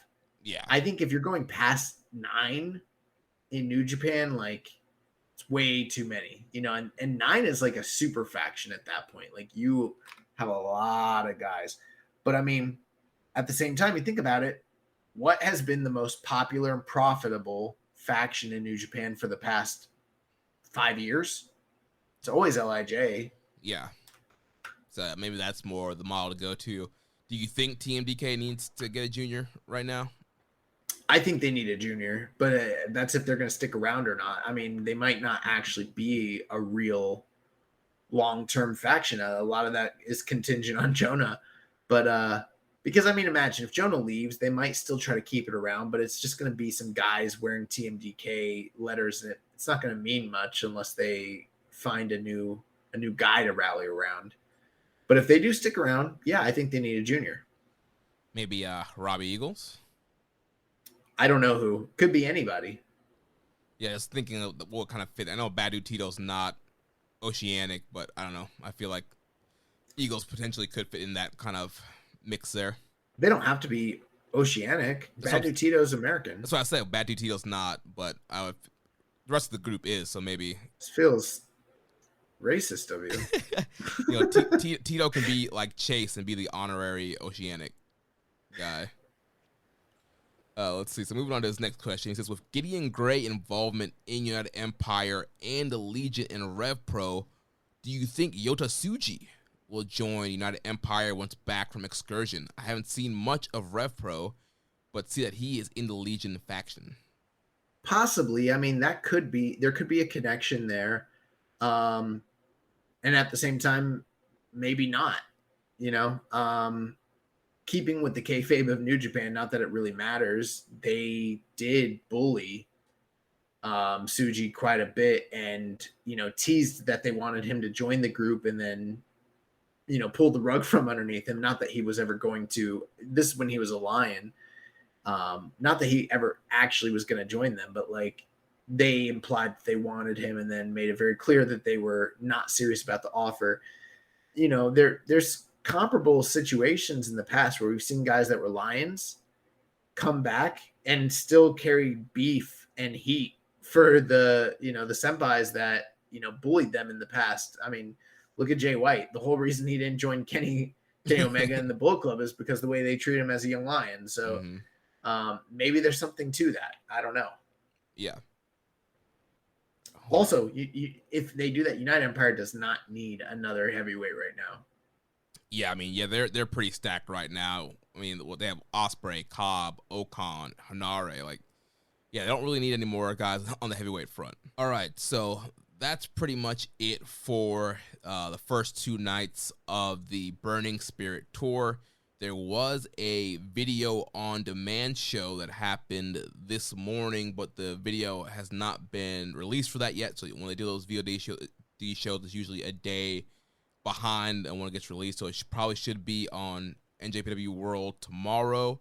But that card, you have Fujita, Oiwa, Nakashima versus Suzuki, Taka, and Kanemaru. Goto, Yo, Yoshihashi, and DKC versus House of Torture. Fale, Chase, and Hikuleo versus Gideon Gray, Ocon, and Cobb. Wato, Taguchi, and Jado versus Hanare, Akira, and TJP. Gato and Ishimori versus Kushida and Honma. Despi, Taichi, and ZSJ versus Bushi, Sonata, and Naito. Semi-main event, Okada and Yano and Tanahashi against TMDK. And then the main event, ELP and Kenta versus Hiromu and Shingo. Yeah, so I mean, the two things that stick out to me here, number one, this is another Corkin show, but it's VOD, so the quality is not going to be as good. Number two, crowd's not going to be able to cheer, and it's the day after they had the big cheering crowd, you know, event. So I'm wondering, like, if I was a ticket payer, why would I even go to that? Right. You know, number one.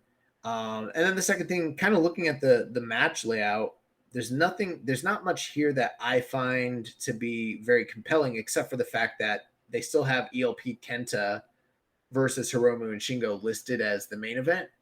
And considering how much I liked the match, the other preview match from yesterday's show, that might be a main event worth checking out, especially because they have Hiromu kind of, you know, mixed in there with Shingo, and Hiromu and Shingo as a tag team sounds pretty cool too. Yeah. So yeah, that should be a fun main event. Yeah. Plus, I'm invested in the ELP Shingo storyline. Yeah. So then the next Burning Spirit show after that will be on Saturday, September 11th. Show open up with Goto, Yo, Yoshihashi, and Fujita taking on House of Torture. Wato and Taguchi in the DKC taking on Aaron Hanare, Akira, and TJP. Fale and Chase Owens versus Gideon Gray and Jeff Cobb. Tanahashi, Jado, Kushida, and Hanma versus Gato, Hikuleo, Kenta, and Ishimori.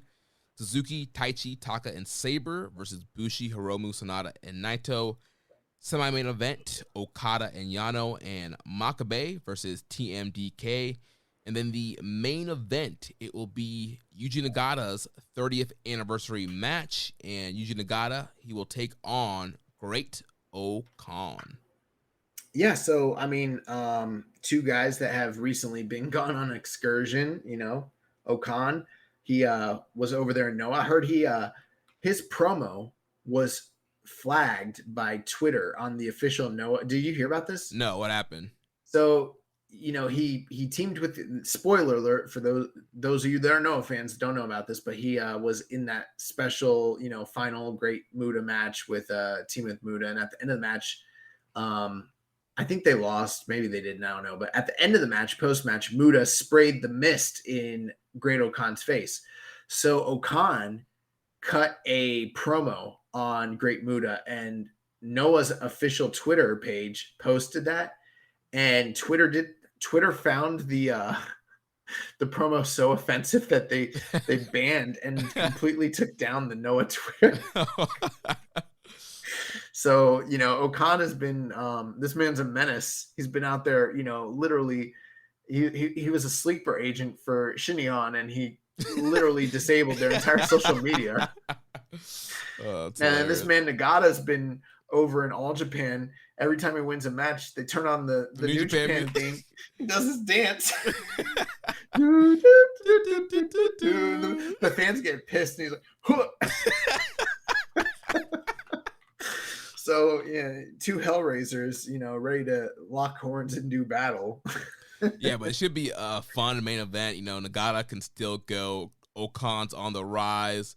O-Khan, like you mentioned, a young lion. Nagata was probably one of his, senpais or trainers in the dojo system. So, bro, if I was one of the lions and I graduated and I made it to the main roster and I was wrestling one of my senpais, I would fuck them up.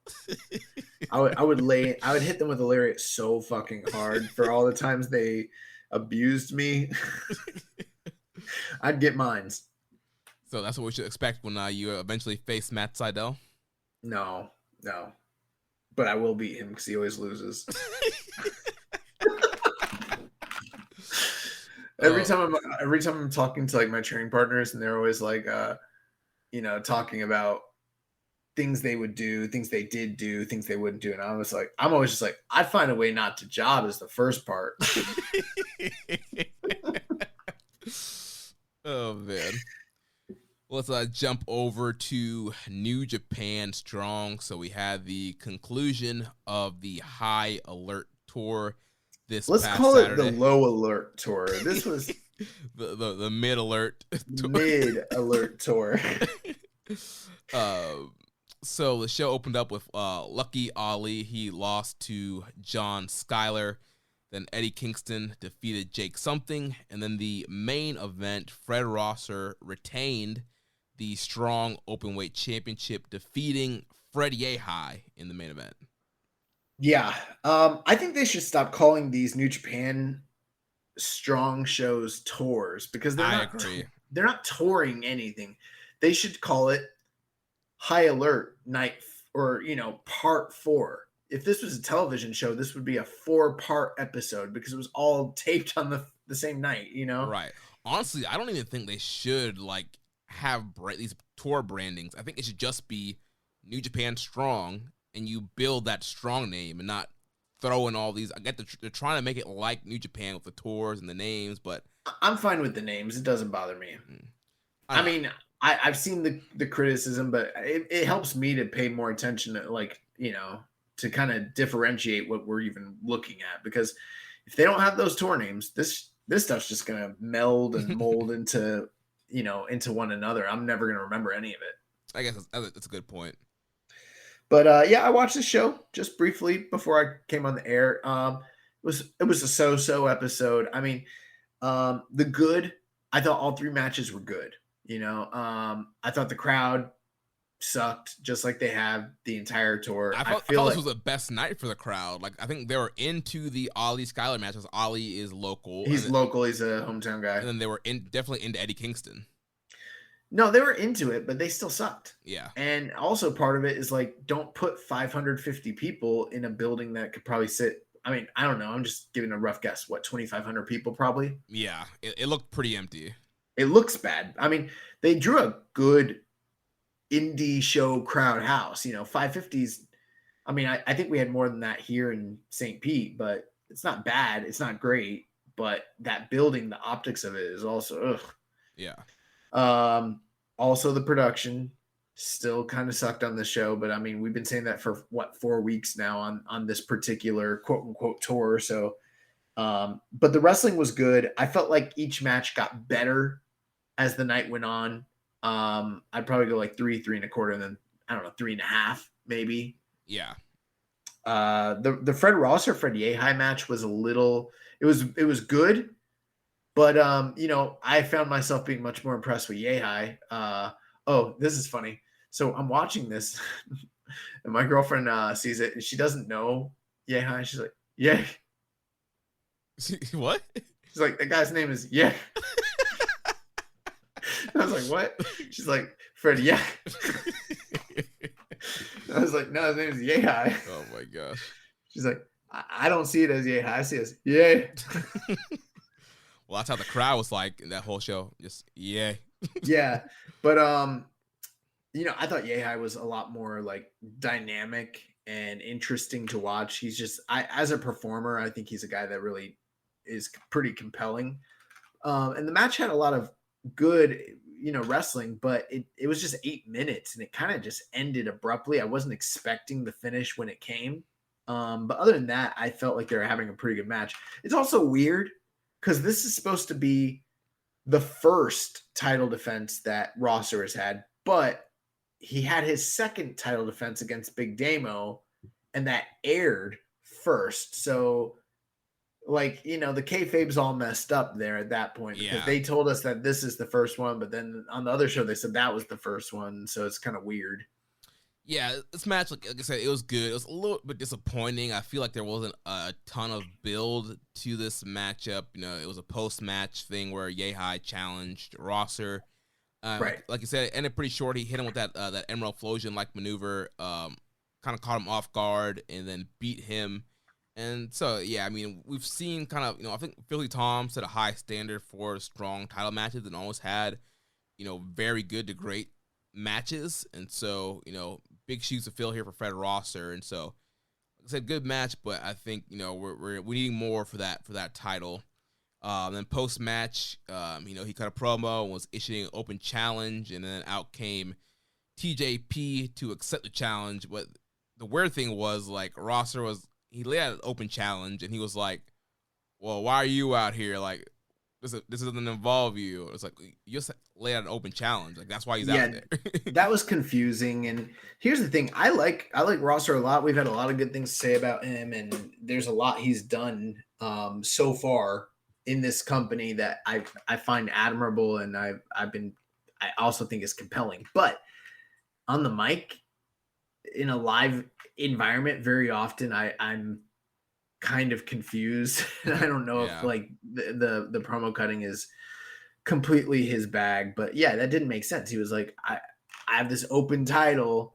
I wonder who the next person's going to be. And then he comes out and then he's like, you don't do the challenging. I do the challenging. It's like, no, bro, you are the champion and you're a baby face. That's something only a heel says. Right. And you just said like, yeah, who's next? Like, I'll fight anybody anywhere. And then a guy comes out like, you're like, oh, no. No.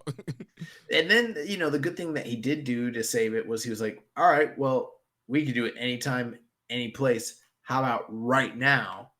And then like, TJP said no, and it was like, I guess his reasoning did make sense. He buried the crowd and said he wants to do it in LA, but at the same time, it's like, you're a heel, and this guy just came off of a quote unquote grueling title defense. Why don't you take your shot and just do it right now and just get the belt off of him? Exactly, yeah.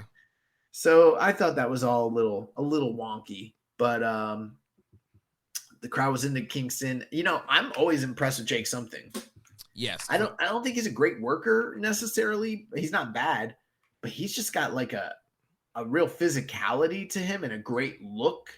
And I feel like he needs to be somewhere and be doing something. If it's not New Japan, somewhere. I don't know. Yeah, from the first time we saw him live All In weekend at the AAW shows, like I was digging him a lot. And, I try to keep up with what he's doing. I mean, he's been doing a lot of indie stuff, a lot of stuff on Impact. But yeah, I dig Jake something, and I would like to see him get more opportunities, whether that's, sticking around and Strong and eventually getting over to Japan or, being spotlighted on AEW or somewhere else in America. Well, I think that is going to do it for our review of New Japan Strong High Alert. Next week will be the first night of New Japan Strong Fighting Spirit Unleashed, September 10th, 8 p.m. Eastern on NJPW World. We have a couple actually, all three matches here look really good. So we got Mascara Dorada versus Mysterioso, Robbie Eagles versus Kevin Blackwood. And then in the main event, the NJPW Strong Openweight Tag Team titles are on the line as Aussie Open defends against the West Coast Wrecking Crew. Hopefully we get this Strong shit back on track.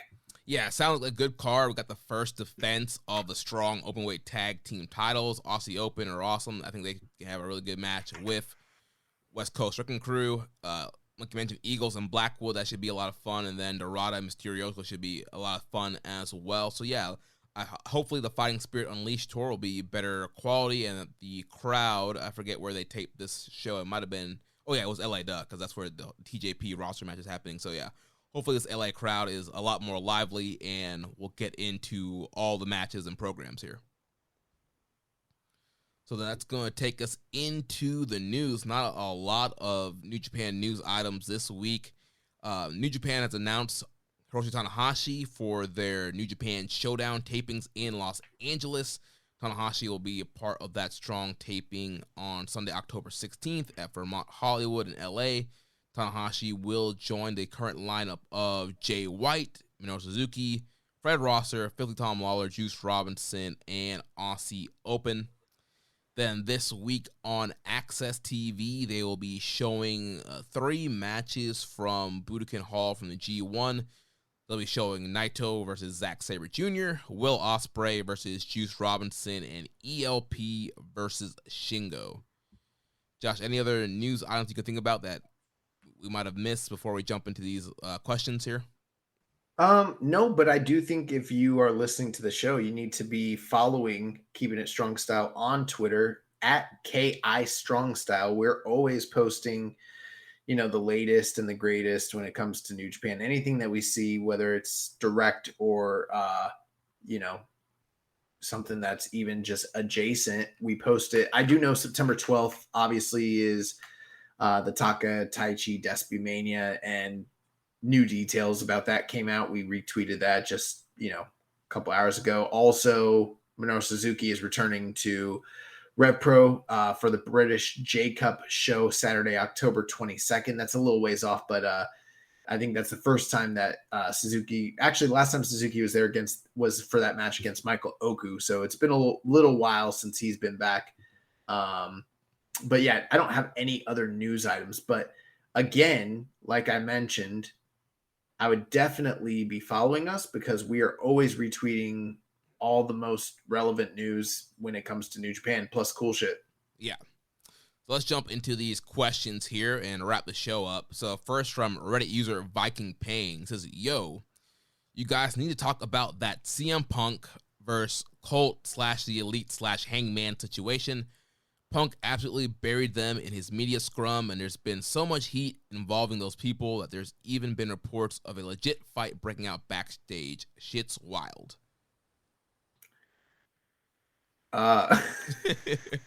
It's funny that this is being talked.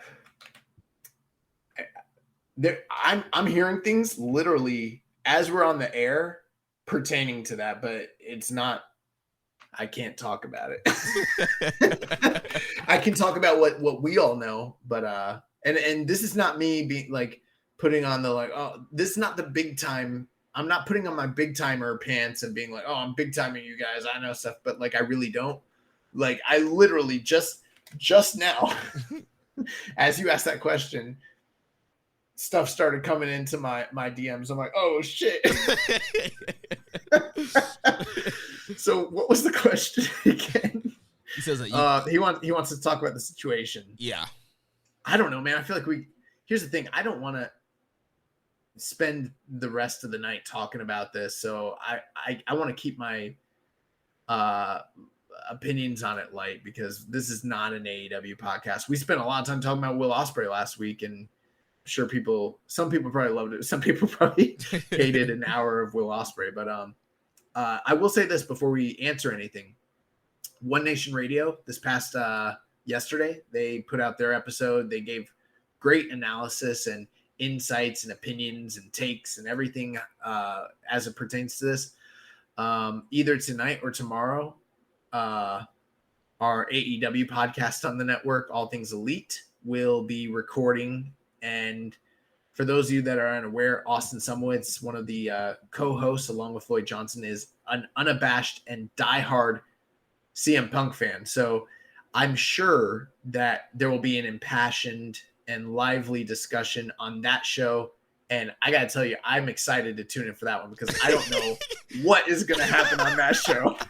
Last week's show was crazy. If you didn't listen to it, go check that shit out. So I'm definitely going to tune in for that one. So we already have right now at least 2 shows, and this is just in our little corner of the wrestling, world, and everybody and their mom is covering this as well. So, but I think people want to, hear what we have to say as well a little bit. Yeah.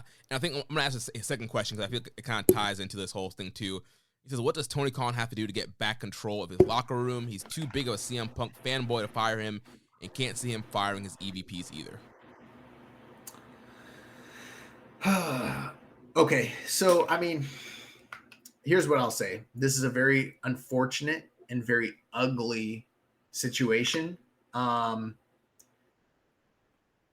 There's a lot that people don't know, that we don't know as a public, as a fan base, as an audience, as to who did what, when they did it, how they did it, what. There's a few things we do know.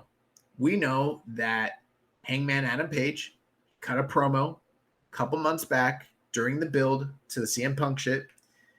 At the time, now, Jeremy, let me ask you, when that happened, did you understand what he was talking about? Initially, no, but then listening to Voices of Wrestling flagship that week, Joe Lanza was like, I feel like there was something, weird about that promo, and then, Lanza kind of really kind of pointed it out, but in the moment, I had no idea what Punk was, or what Hangman was really talking about. Well, go figure, me being the conspiracy theorist with the freaking tinfoil hat on, and Rich Latta, who also likes to dabble in the conspiracy theories, both of us, like, our antennas went up immediately, and I knew exactly what he was saying. I don't know. It's just, I didn't think it was that coded. But here's the thing. He interweaved, for better or for worse, he interweaved some real world ongoings into his kayfabe promo, but he did it in such a way to where the audience at general did not know that he was taking a real shot, quote unquote, at CM Punk. You would hope that it would just stay there. Like, and I feel like that's been part of the fun of AEW, is that they interweave things that are kind of real life based into their kayfabe. And that's always been kind of appealing to me as a fan. You don't need to necessarily know about that stuff to enjoy the product. But if you have a working knowledge of the histories of these guys, or the ongoings of the backstage, or their auxiliary, like being the elite, stuff like that, the vlogs, you kind of get it, and that's cool. But CM Punk felt some kind of way. He came out the other week. He did a very blatant going into business for himself shoot promo in the middle of the show that, like, took everyone for surprise. Then all the drama started unfolding, and then all the reports started coming out, and all the turmoil, and then they had to have the backstage, meeting with everybody the other week. And it felt like hopefully they were starting to rectify the situation. And a lot of it has to do with Colt Cabana and the ongoings of his court case with CM Punk and the dissolution of their friendship, almost a decade ago, and them working in the same company, and how it didn't look good that CM Punk comes into the company and Colt Cabana, a guy that everyone loves, suddenly is depushed or demoted, and then eventually just working in ROH and earmarked for ROH and not AEW anymore. He's no longer with the Dark Order. That didn't look good. And then all these reports are coming out, and this used to be the company where nothing was leaked ever. Right. Yeah. And suddenly, I will say this. I don't know necessarily that the Elite are specifically the ones doing it, but I think it is a little suspect that like who has stuff really leaked on? Cody, MJF, and like Punk. Those like the three biggest like threats to the stardom of others, other top guys in the company. It's just, I think it's kind of interesting that we haven't heard that much about anyone else aside from them. You don't hear stuff getting leaked about Mox or about Jericho. You know what I mean? Anybody, yeah. Anybody. So I do think that that's a little suspect, but ultimately Sunday night, if you haven't done it yet, go out of your way, go listen to the AEW post pay-per-view scrum. It's available for free. It's on YouTube. It's one of the wildest things I've ever seen in my life. It's still up there. They haven't pulled it down yet. It's still up there.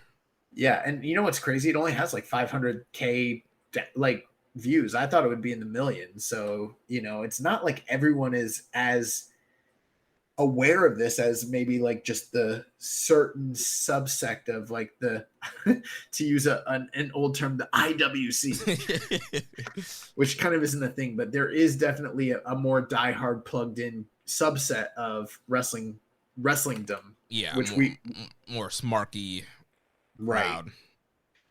But dude, CM Punk went into business. Here's the thing. They were trying to stop leaks. They were trying to stop guys taking shots. They were trying to stop guys going into business for themselves, right? And then this guy takes the lax setting of a post pay-per-view media scrum to then further go into business for himself. And he buried Colt Cabana. He buried Hangman Adam Page. He buried the Young Bucks, i.e. the EVP, so probably Kenny Omega as well. He buried MJF. That one kind of seemed like maybe, I don't know, that felt like he was actually just trying to take this shit where he was shooting and then turn the work aspect into it and be like, oh, I'm this Machiavellian level promo cutter. You're right, yeah. But it really was this is by far, in my opinion, the lowest point in AEW's history. It's the most embarrassing public display that has ever occurred for this company. It's worse than the firework incident.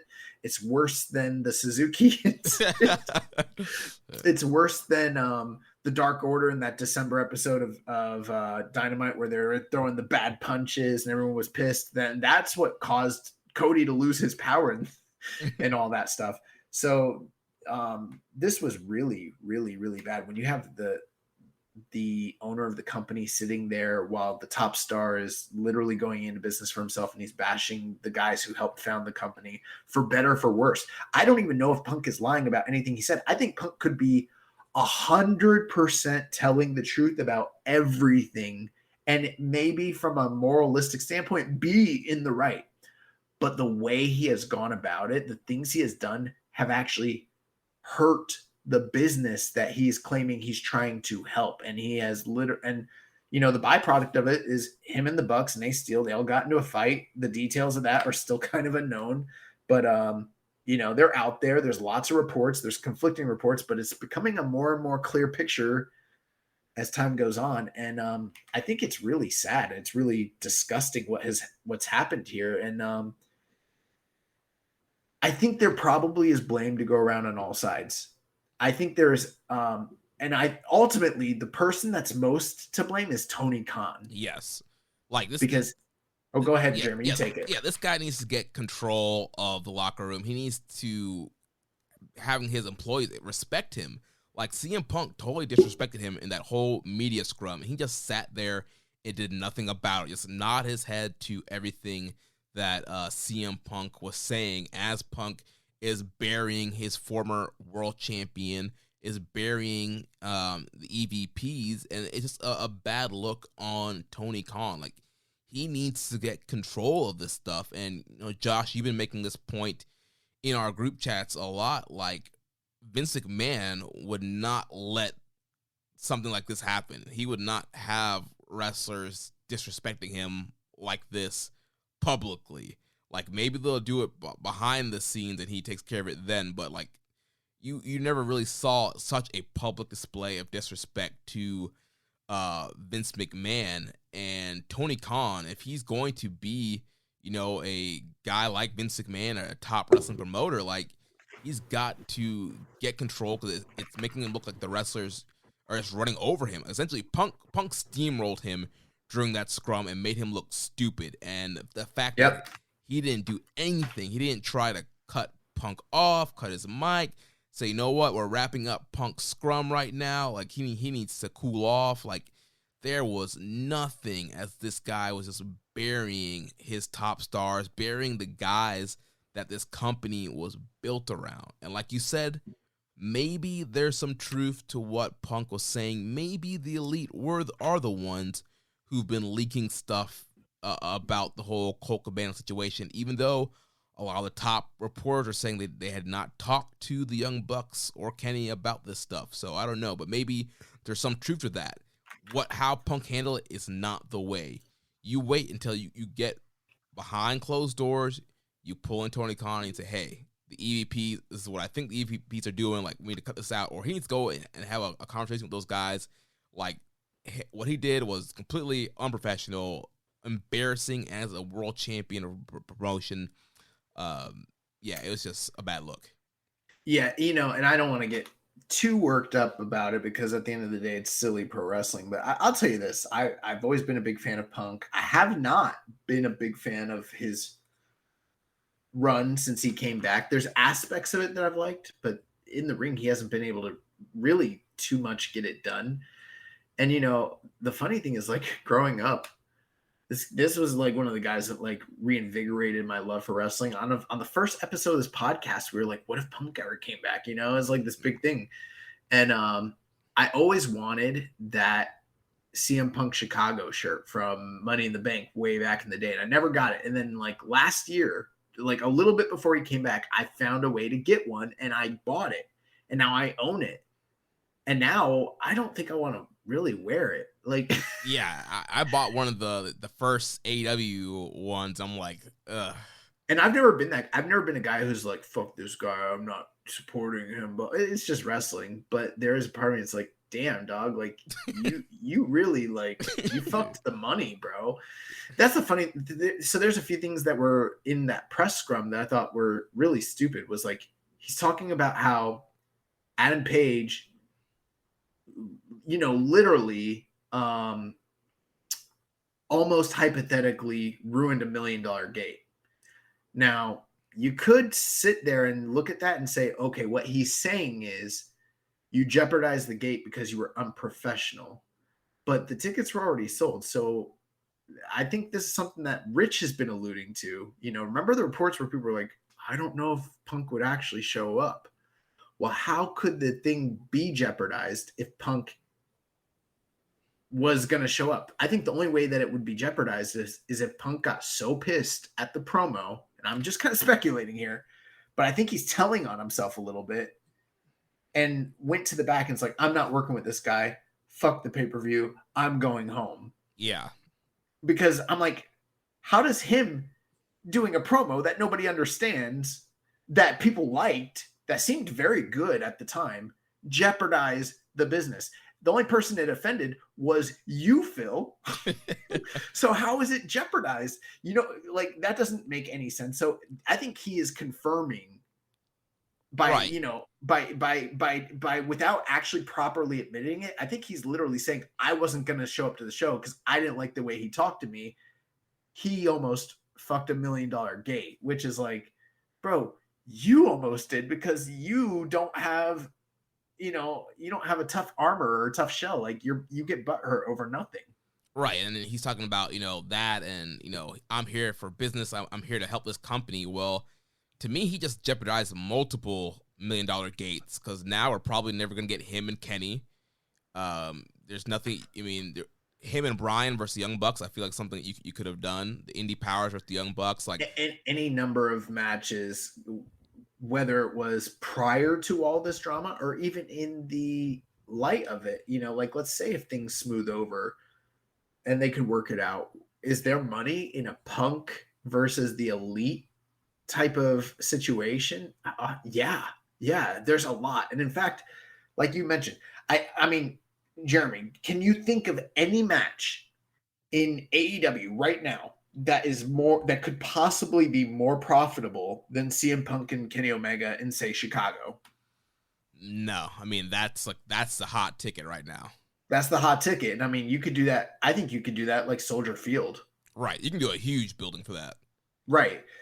But it's not going to happen because the reports are that these guys are like, well, okay, so let's talk about in the post after the scrum, you know, and here's another thing too. This guy, a lot of the stuff he's doing is really bitch made. If you think about it, he's talking all like he went into business for himself and cut a promo on Adam Page when Adam Page apparently didn't even hear the promo. And if he even had, couldn't respond to it because what would he do? If Punk said, come out here and fight me, and it's a wrestling show, and he came out there, now what do you do? Right, yeah. You know what I mean? So that would be the worst case scenario. So there's nothing they could do there. Like if anyone was really, really, really fucking things up, it's CM Punk by taking that action. That's the first time where I was like, oh shit, stuff is like going off the rail here. This is getting in, you know, I know a lot of like hardcore WWE fans like to shit on AEW and like try to nitpick at them and say, oh, this is shit's a mess. This is WCW all over again. But that was a WCW moment where it's like, why are we doing this? This is not draw money. And then to wait till the guy leaves the building and start cutting these crazy promos on Colt Cabana, who's not there, who can't do anything about it, he can't respond. And then to cut these crazy promos on Hangman Adam Page, who's not in the building, who can't respond, who again, what are you gonna do? Like you can't fight the guy. And then to be like, I'll tell anyone in this promotion, if you have a problem about it, come see me and do something about it. He's literally saying, come fight me, not in a promo, but in a media call with the actual with Dave Meltzer, Brian Alvarez, and AJ from the AJ is Awesome show. And Izzy. And Izzy. Like, it's crazy, bro. You know, that's the other thing. He's dropping all these expletives, and then there's AJ from the AJ is Awesome show sitting there. Like, what do we do? Mr. Punk. Mr. Punk. I think you're great. And then, you know, and then even just his demeanor, he's like chowing down on like fucking baked goods. And I'm like, bro, Tony Khan, get your boy. What are you doing, bro? But, you know, he asked people to come fight him. He trashed the EVP saying, oh, and that's another thing. He said that they've never been anywhere and they've never done anything except for they built the company that you are working in that gave you the opportunity to come back and make this money. So how did they not do anything? And then he said that Hangman Adam Page never did anything. Well, he was the world champion in this company. So what it sounds like, and then he was very complimentary of Jon Moxley and himself. So whether he meant it this way or not, what it sounded like was, we've been to the mountaintop in Connecticut, and if you haven't been there and you haven't done what we did there, you haven't been anywhere. Take it from us, kid. So you are actually burying the promotion. You're burying the title that you are carrying. And, you know, the only way that this promotion is going to be saved and the only way we're going to make money is if we follow Punk's lead. The whole thing was mind-boggling. And also, I'll tell you this. I don't know what Tony Khan could have done in that moment to actually fix things. I don't know what Vince McMahon would have really done. I feel like we've seen Vince McMahon in some pretty uncomfortable situations where in that moment with the camera on him publicly, he couldn't do anything either. But the difference between him and Tony Khan is like, it would have never got to this point with Vince in most cases. Vince would have cut it off at you know, early when the problems were arising way earlier. And he also has that like father figure respect of everybody where it's like, you don't cross Vince. You know what I mean? Right. And you know, as soon as you do, you're like, oh crap, I screwed up. And like Vince was the kind of guy where like, look at Warrior. He was not opposed to letting a guy go out there and work the show, make the money, come back. you're fired. Get the fuck out of my building. That I'm not saying, I don't know. But anyway, so then, yeah, he trashes the EVPs. He embarrasses Tony Khan. He basically embarrassed the whole company. And then, the elite come and have words with him. Now, from there, we don't know really what happened. I don't know who was the aggressor. Right. There's multiple stories that Punk threw the first fist, that the Young Bucks, super kicked the door down, and they were the aggressors and came in. Or even just that having 3 guys show up against one is even just a show of threat, just in and of itself, which there's maybe something to that too. But what we do know is there were chairs thrown, Ace Steel bit Kenny Omega. And, it sounds like Punk might have punched some of the Young Bucks. We'd heard stuff too that we never reported because we're not really a news outlet. I've heard stuff just now, like literally while we were on the air, that I'm like, what the fuck?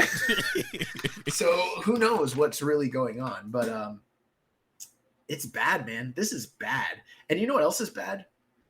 Shad Khan and the executives were there at the pay-per-view. And I mean, they're literally in the middle of a merger and they're literally making cuts, like extensive billions of dollars in cuts in production and in blah, blah, blah. And this guy wants to complain about $1 million gate.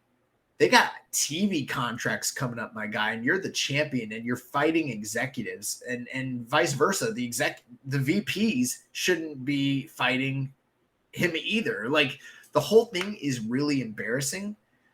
The only person that seemed to like have handled himself well in all this is like Jericho. Yeah. Jericho. And the funny thing was, like, Jericho was like in Tony Khan's ear. I don't know if you saw this. He was like, some shit went down. Yeah.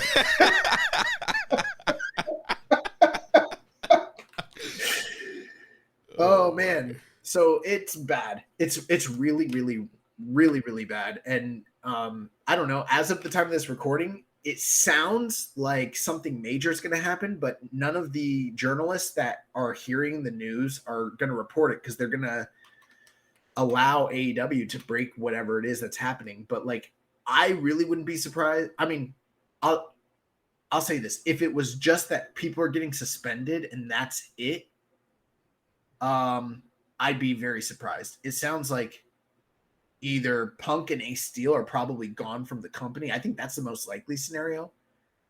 Sounds like maybe the Bucks and Kenny could walk over this because that was something that was reported. I could see them losing their EVP status and just being demoted to talent and lose their office jobs. I could see that completely being a realistic scenario. I think everyone involved that keeps working for the company is going to be suspended. The heat on CM Punk is nuclear at this point, and most of the company is not happy with him because he's fucking the money. Right, and there's been a lot of reports from people saying that the whole atmosphere and the locker room has changed since he came into it. And I mean, yeah, we heard some stories of stuff, people not getting along, stuff happening before Punk was there, but once he got here, like, all this stuff is coming. He had issues with Eddie Kingston, and it's all this turmoil in the locker room. He's made his little camp with him and FTR, and they have heat with the Young Bucks supposedly, and like all this stuff is starting to like get crazier and crazier since Punk's been there.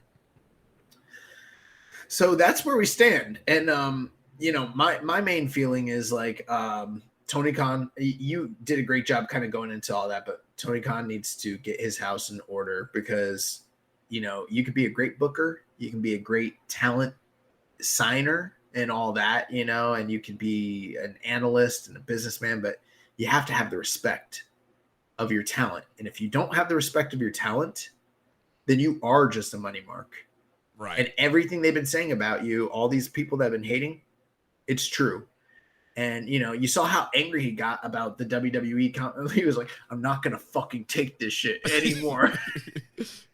It's like, bro, stop worrying about them. Start worrying about the boys. And right, and you got bigger fish to fry. You got bigger issues right in front of you. It happened tonight. Right behind you. Yeah, behind you. They're fighting, bro. What are we doing here? Oh my God. Yeah, it's wild. Yeah, so he has to lay the law down. he has to let the whole locker room know, like, I am not to be messed with. Like, you don't disrespect me, EVPs, other talent. You have issues, you come to me, but I'm not going to stand for this. I'll tell you this much. I think my fandom of like CM Punk is pretty much done. I think he's still very compelling on the mic.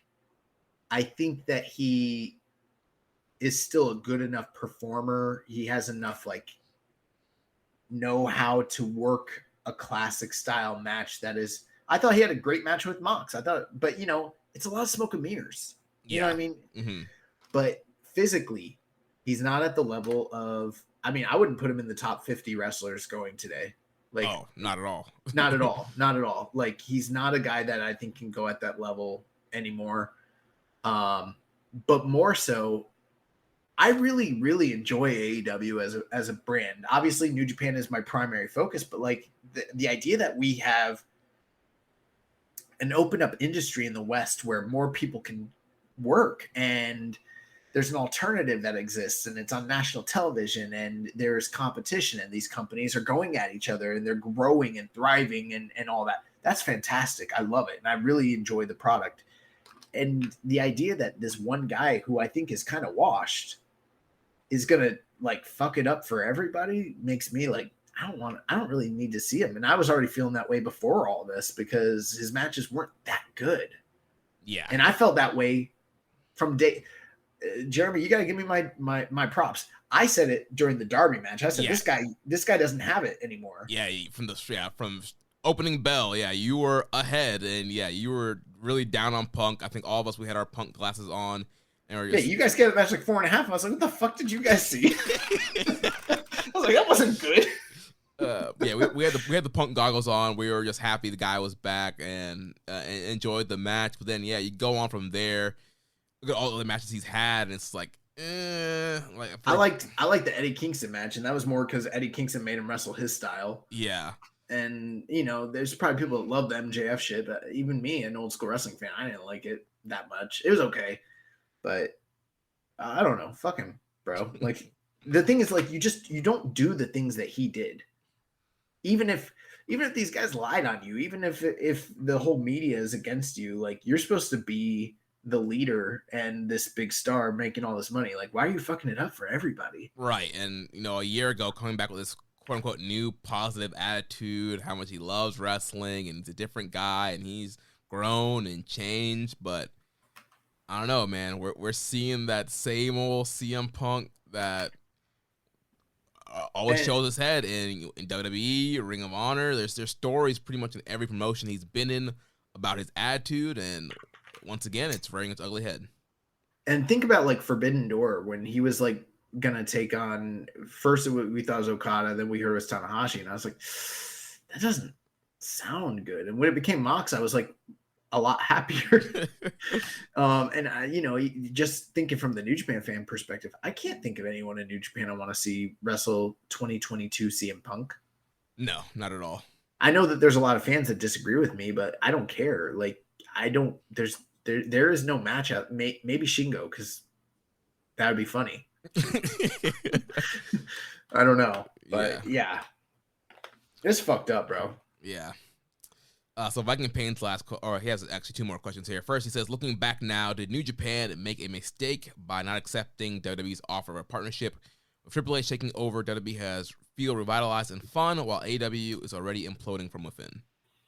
No, it's still WWE. There's some cool stuff going on there. I'll give them their props, but it's still WWE, and like that would be a nightmare for New Japan. We've done whole episodes about it. Yeah, this one situation does not defer them to go into WWE. Like, AEW is still the right call. I don't need to see Tomohiro Ishii running around with the geeks chasing the 24/7 title. That sounds like hell. Yeah, I'm not trying to watch Tanahashi lose Austin Theory. Sorry. Yeah. His last question here: in a life or death situation, would you rather fight an old, tired, hurt, angry MMA trained CM Punk, or both the Young Bucks at the same time? CM Punk. I wouldn't fight the Young Bucks together. That's two dudes. Yeah, it's still a 2-on-1 scenario, regardless of what you think about them. I think I could beat up Punk. I'm not joking. I do. I think I could take him. And I'll tell you this: when I can't say too much. Here's what I will say. Of the people that were involved in this fight, Tyson Smith is an individual who, believe it or not, has won MMA fights. Yeah. So if it came down to any kind of interaction, I don't, they said that the whole thing went on for like 5 to 6 minutes. I don't know if that's true, but like if hypothetically there were any sort of interactions between Punk and Kenny Omega, you know who my money's on. Oh yeah. The guy that's won an MMA fight. Yeah, Kenny probably would have handled that, man. So moving on, Reddit user Less Commission 7252. When New Japan is able to fully cheer with all their talent, do you guys think one of the major priorities is to bring back Wrestling Dynasty at Madison Square Garden? If they can't bring it back to MSG, what other venue would be the best option? I think that prospect is long gone. Yeah, honestly, I don't think cheering has anything to do with it, because also we can cheer here in the States. It's all about their popularity here in the States. They are not as hot as they were in 2019, 2018. Once the Elite left, like they dropped. I mean, they had some buzz still here. You had Moxley over there and stuff like that. Jericho was still working there. But now, like, they have to build up a lot more credibility, visibility, and popularity again in the States to even, I think, dream of running MSG again.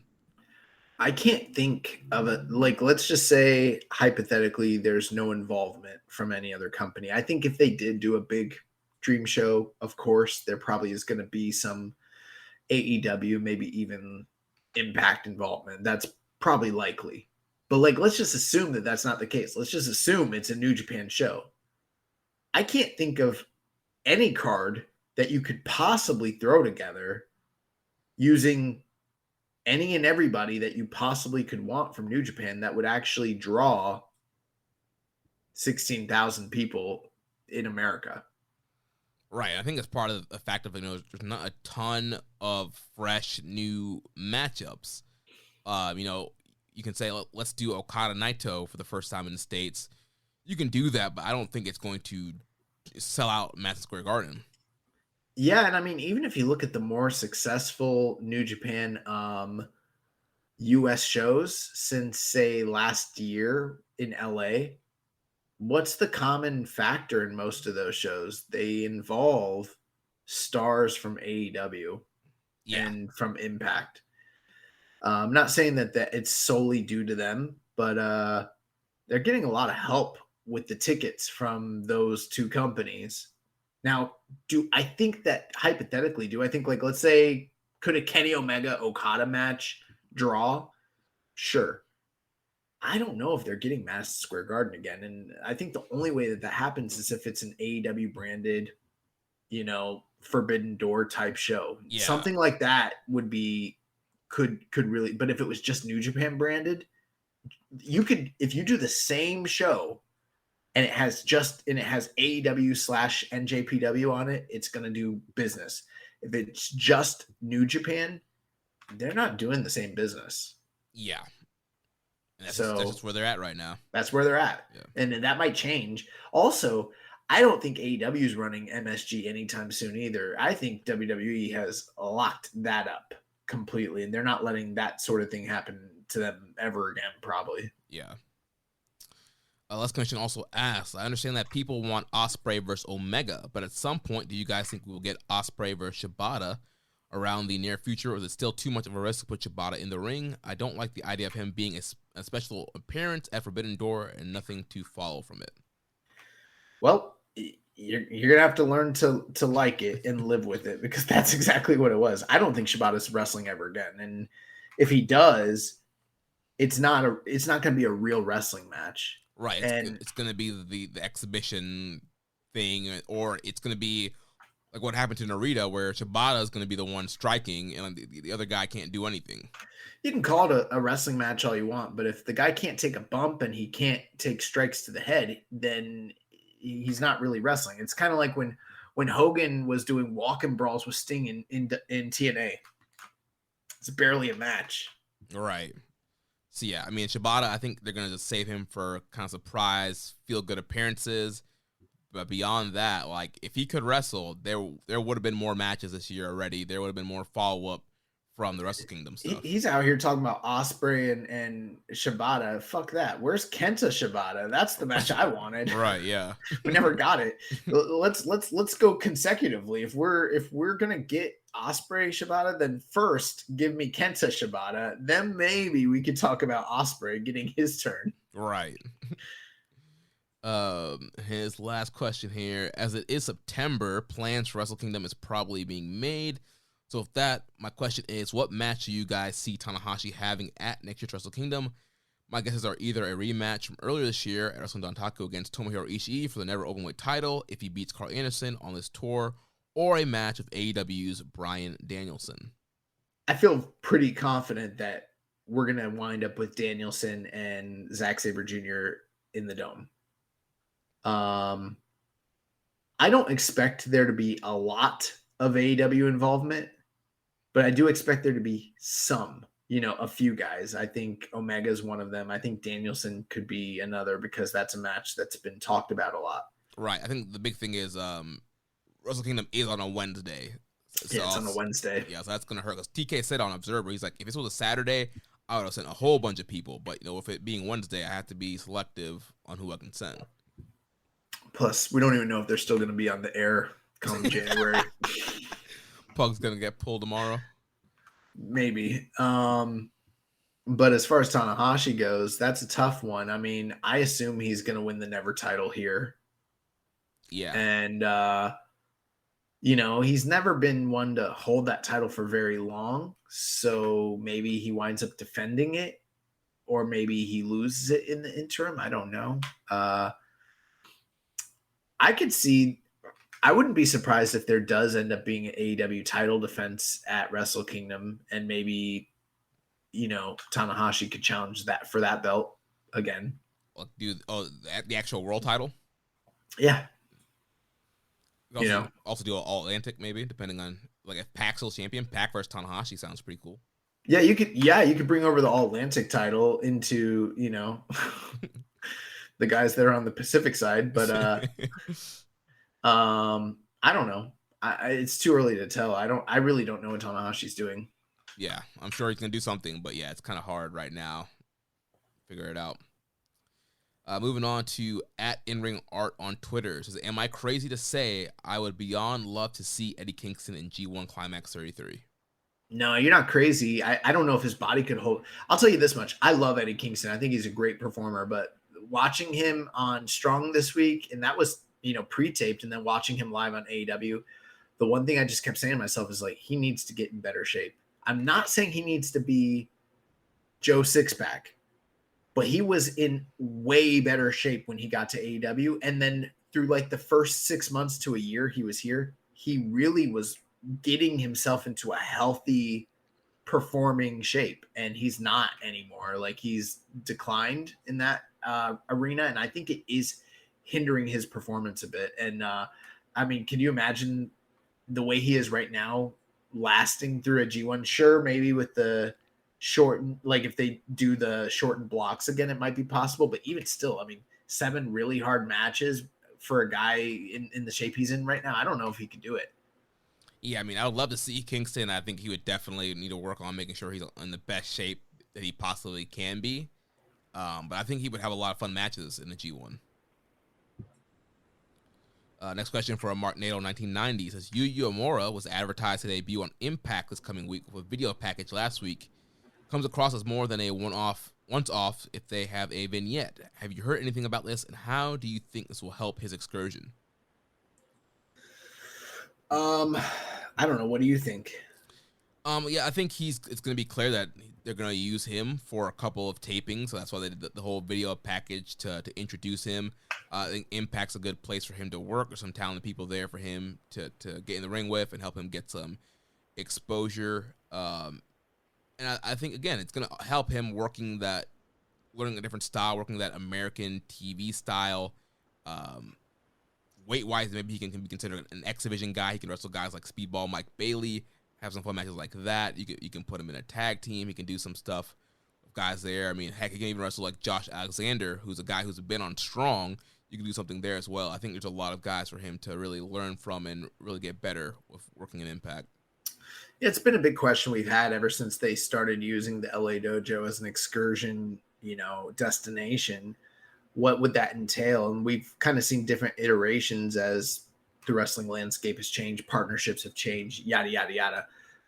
But yeah, I agree with you. I think that they're going to bring him for some shots, and he'll add the name credibility from New Japan. It'll seem like a cool outsider is coming in, and at the same time, he'll get the experience and the rub from working Impact, and maybe this continues to solidify that partnership long term. And it's one thing to book a Rocky, a vet, and bring them in and use them. And it's another thing to handle the future of the company, which is what they do when they're handling the Lion. So we haven't seen too much of this before, or at least in the recent past. So it's going to be interesting to see what they do with them.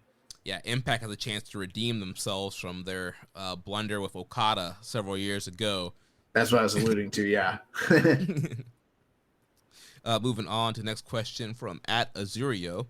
Does putting the U.S. title aside, do you think NJPW should bring back the Intercontinental title? If so, who's your top 4 contenders for that?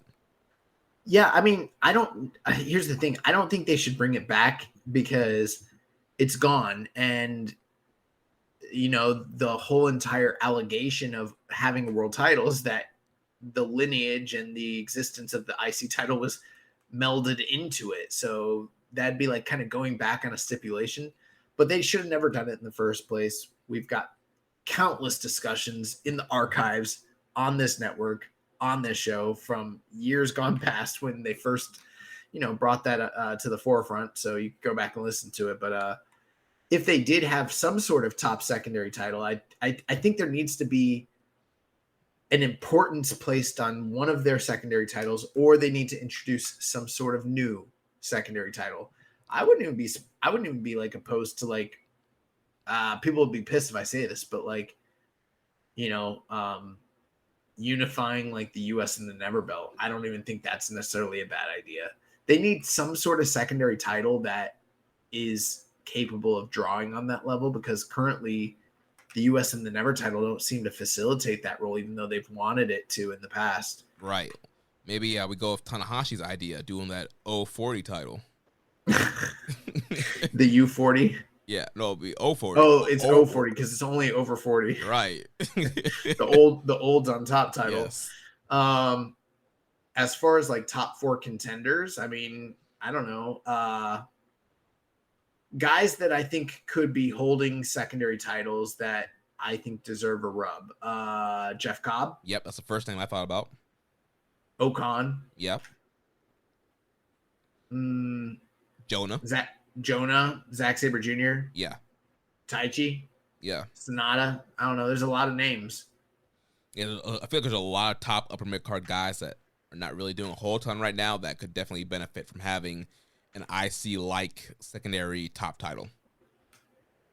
Yeah, it's one of the glaring weaknesses in the current setup of New Japan, and something that is, kind of a blight mark on, Gato's booking recently. Yeah. Next question from Maddie T from the Discord says, I'm salty about Royal Quest 2 being over 2 nights as I can only make Saturday.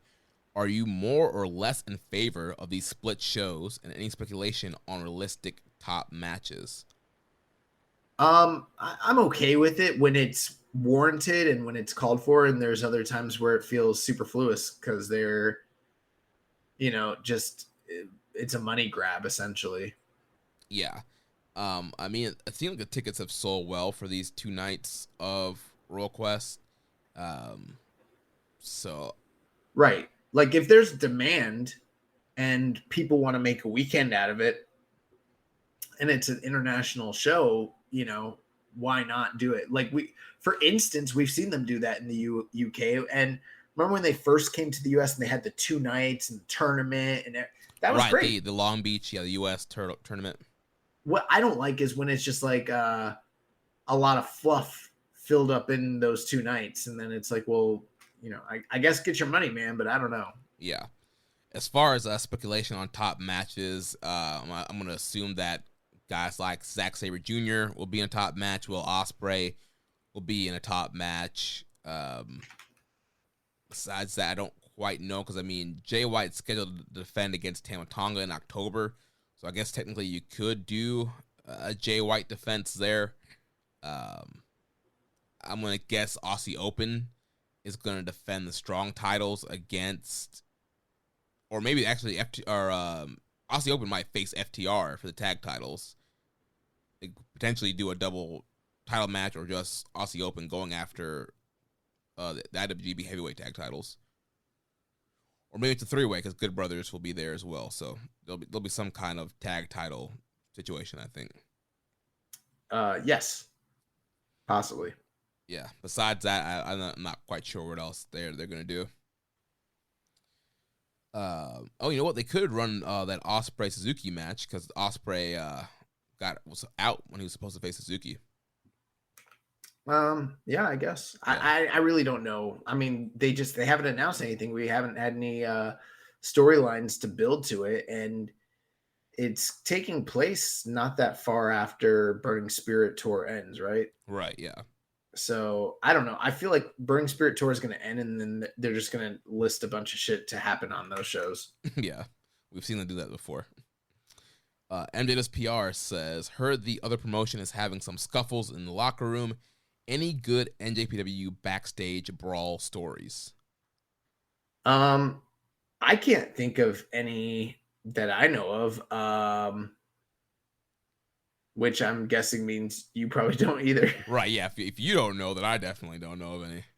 There's definitely, I wouldn't call them good stories. There's dojo stories of things that have occurred in the past.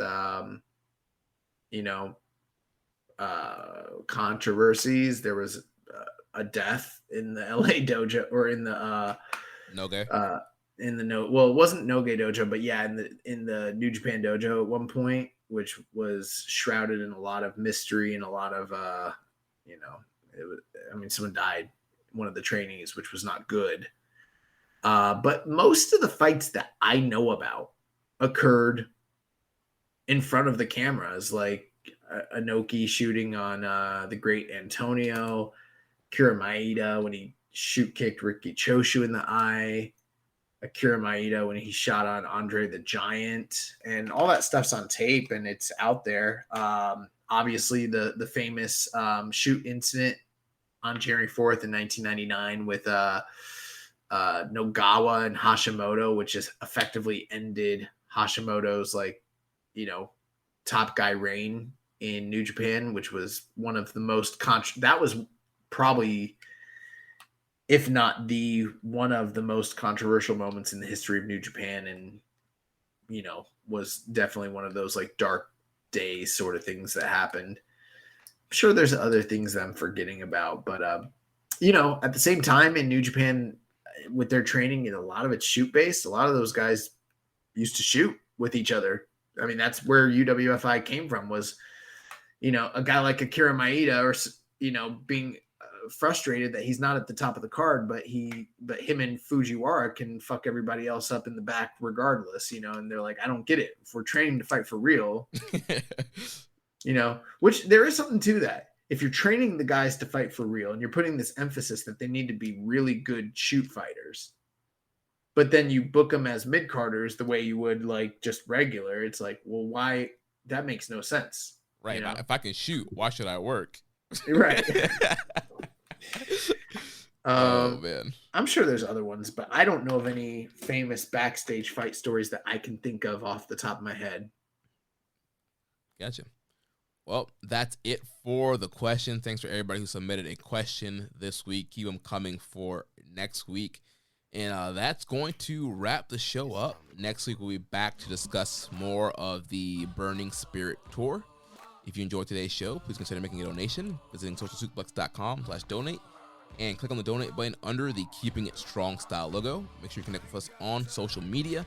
On Twitter, the show is at KI Strong Style. You can follow the network at Social Suplex. You can follow me at Jeremy L. Donovan. On Facebook, we're facebook.com/social suplex.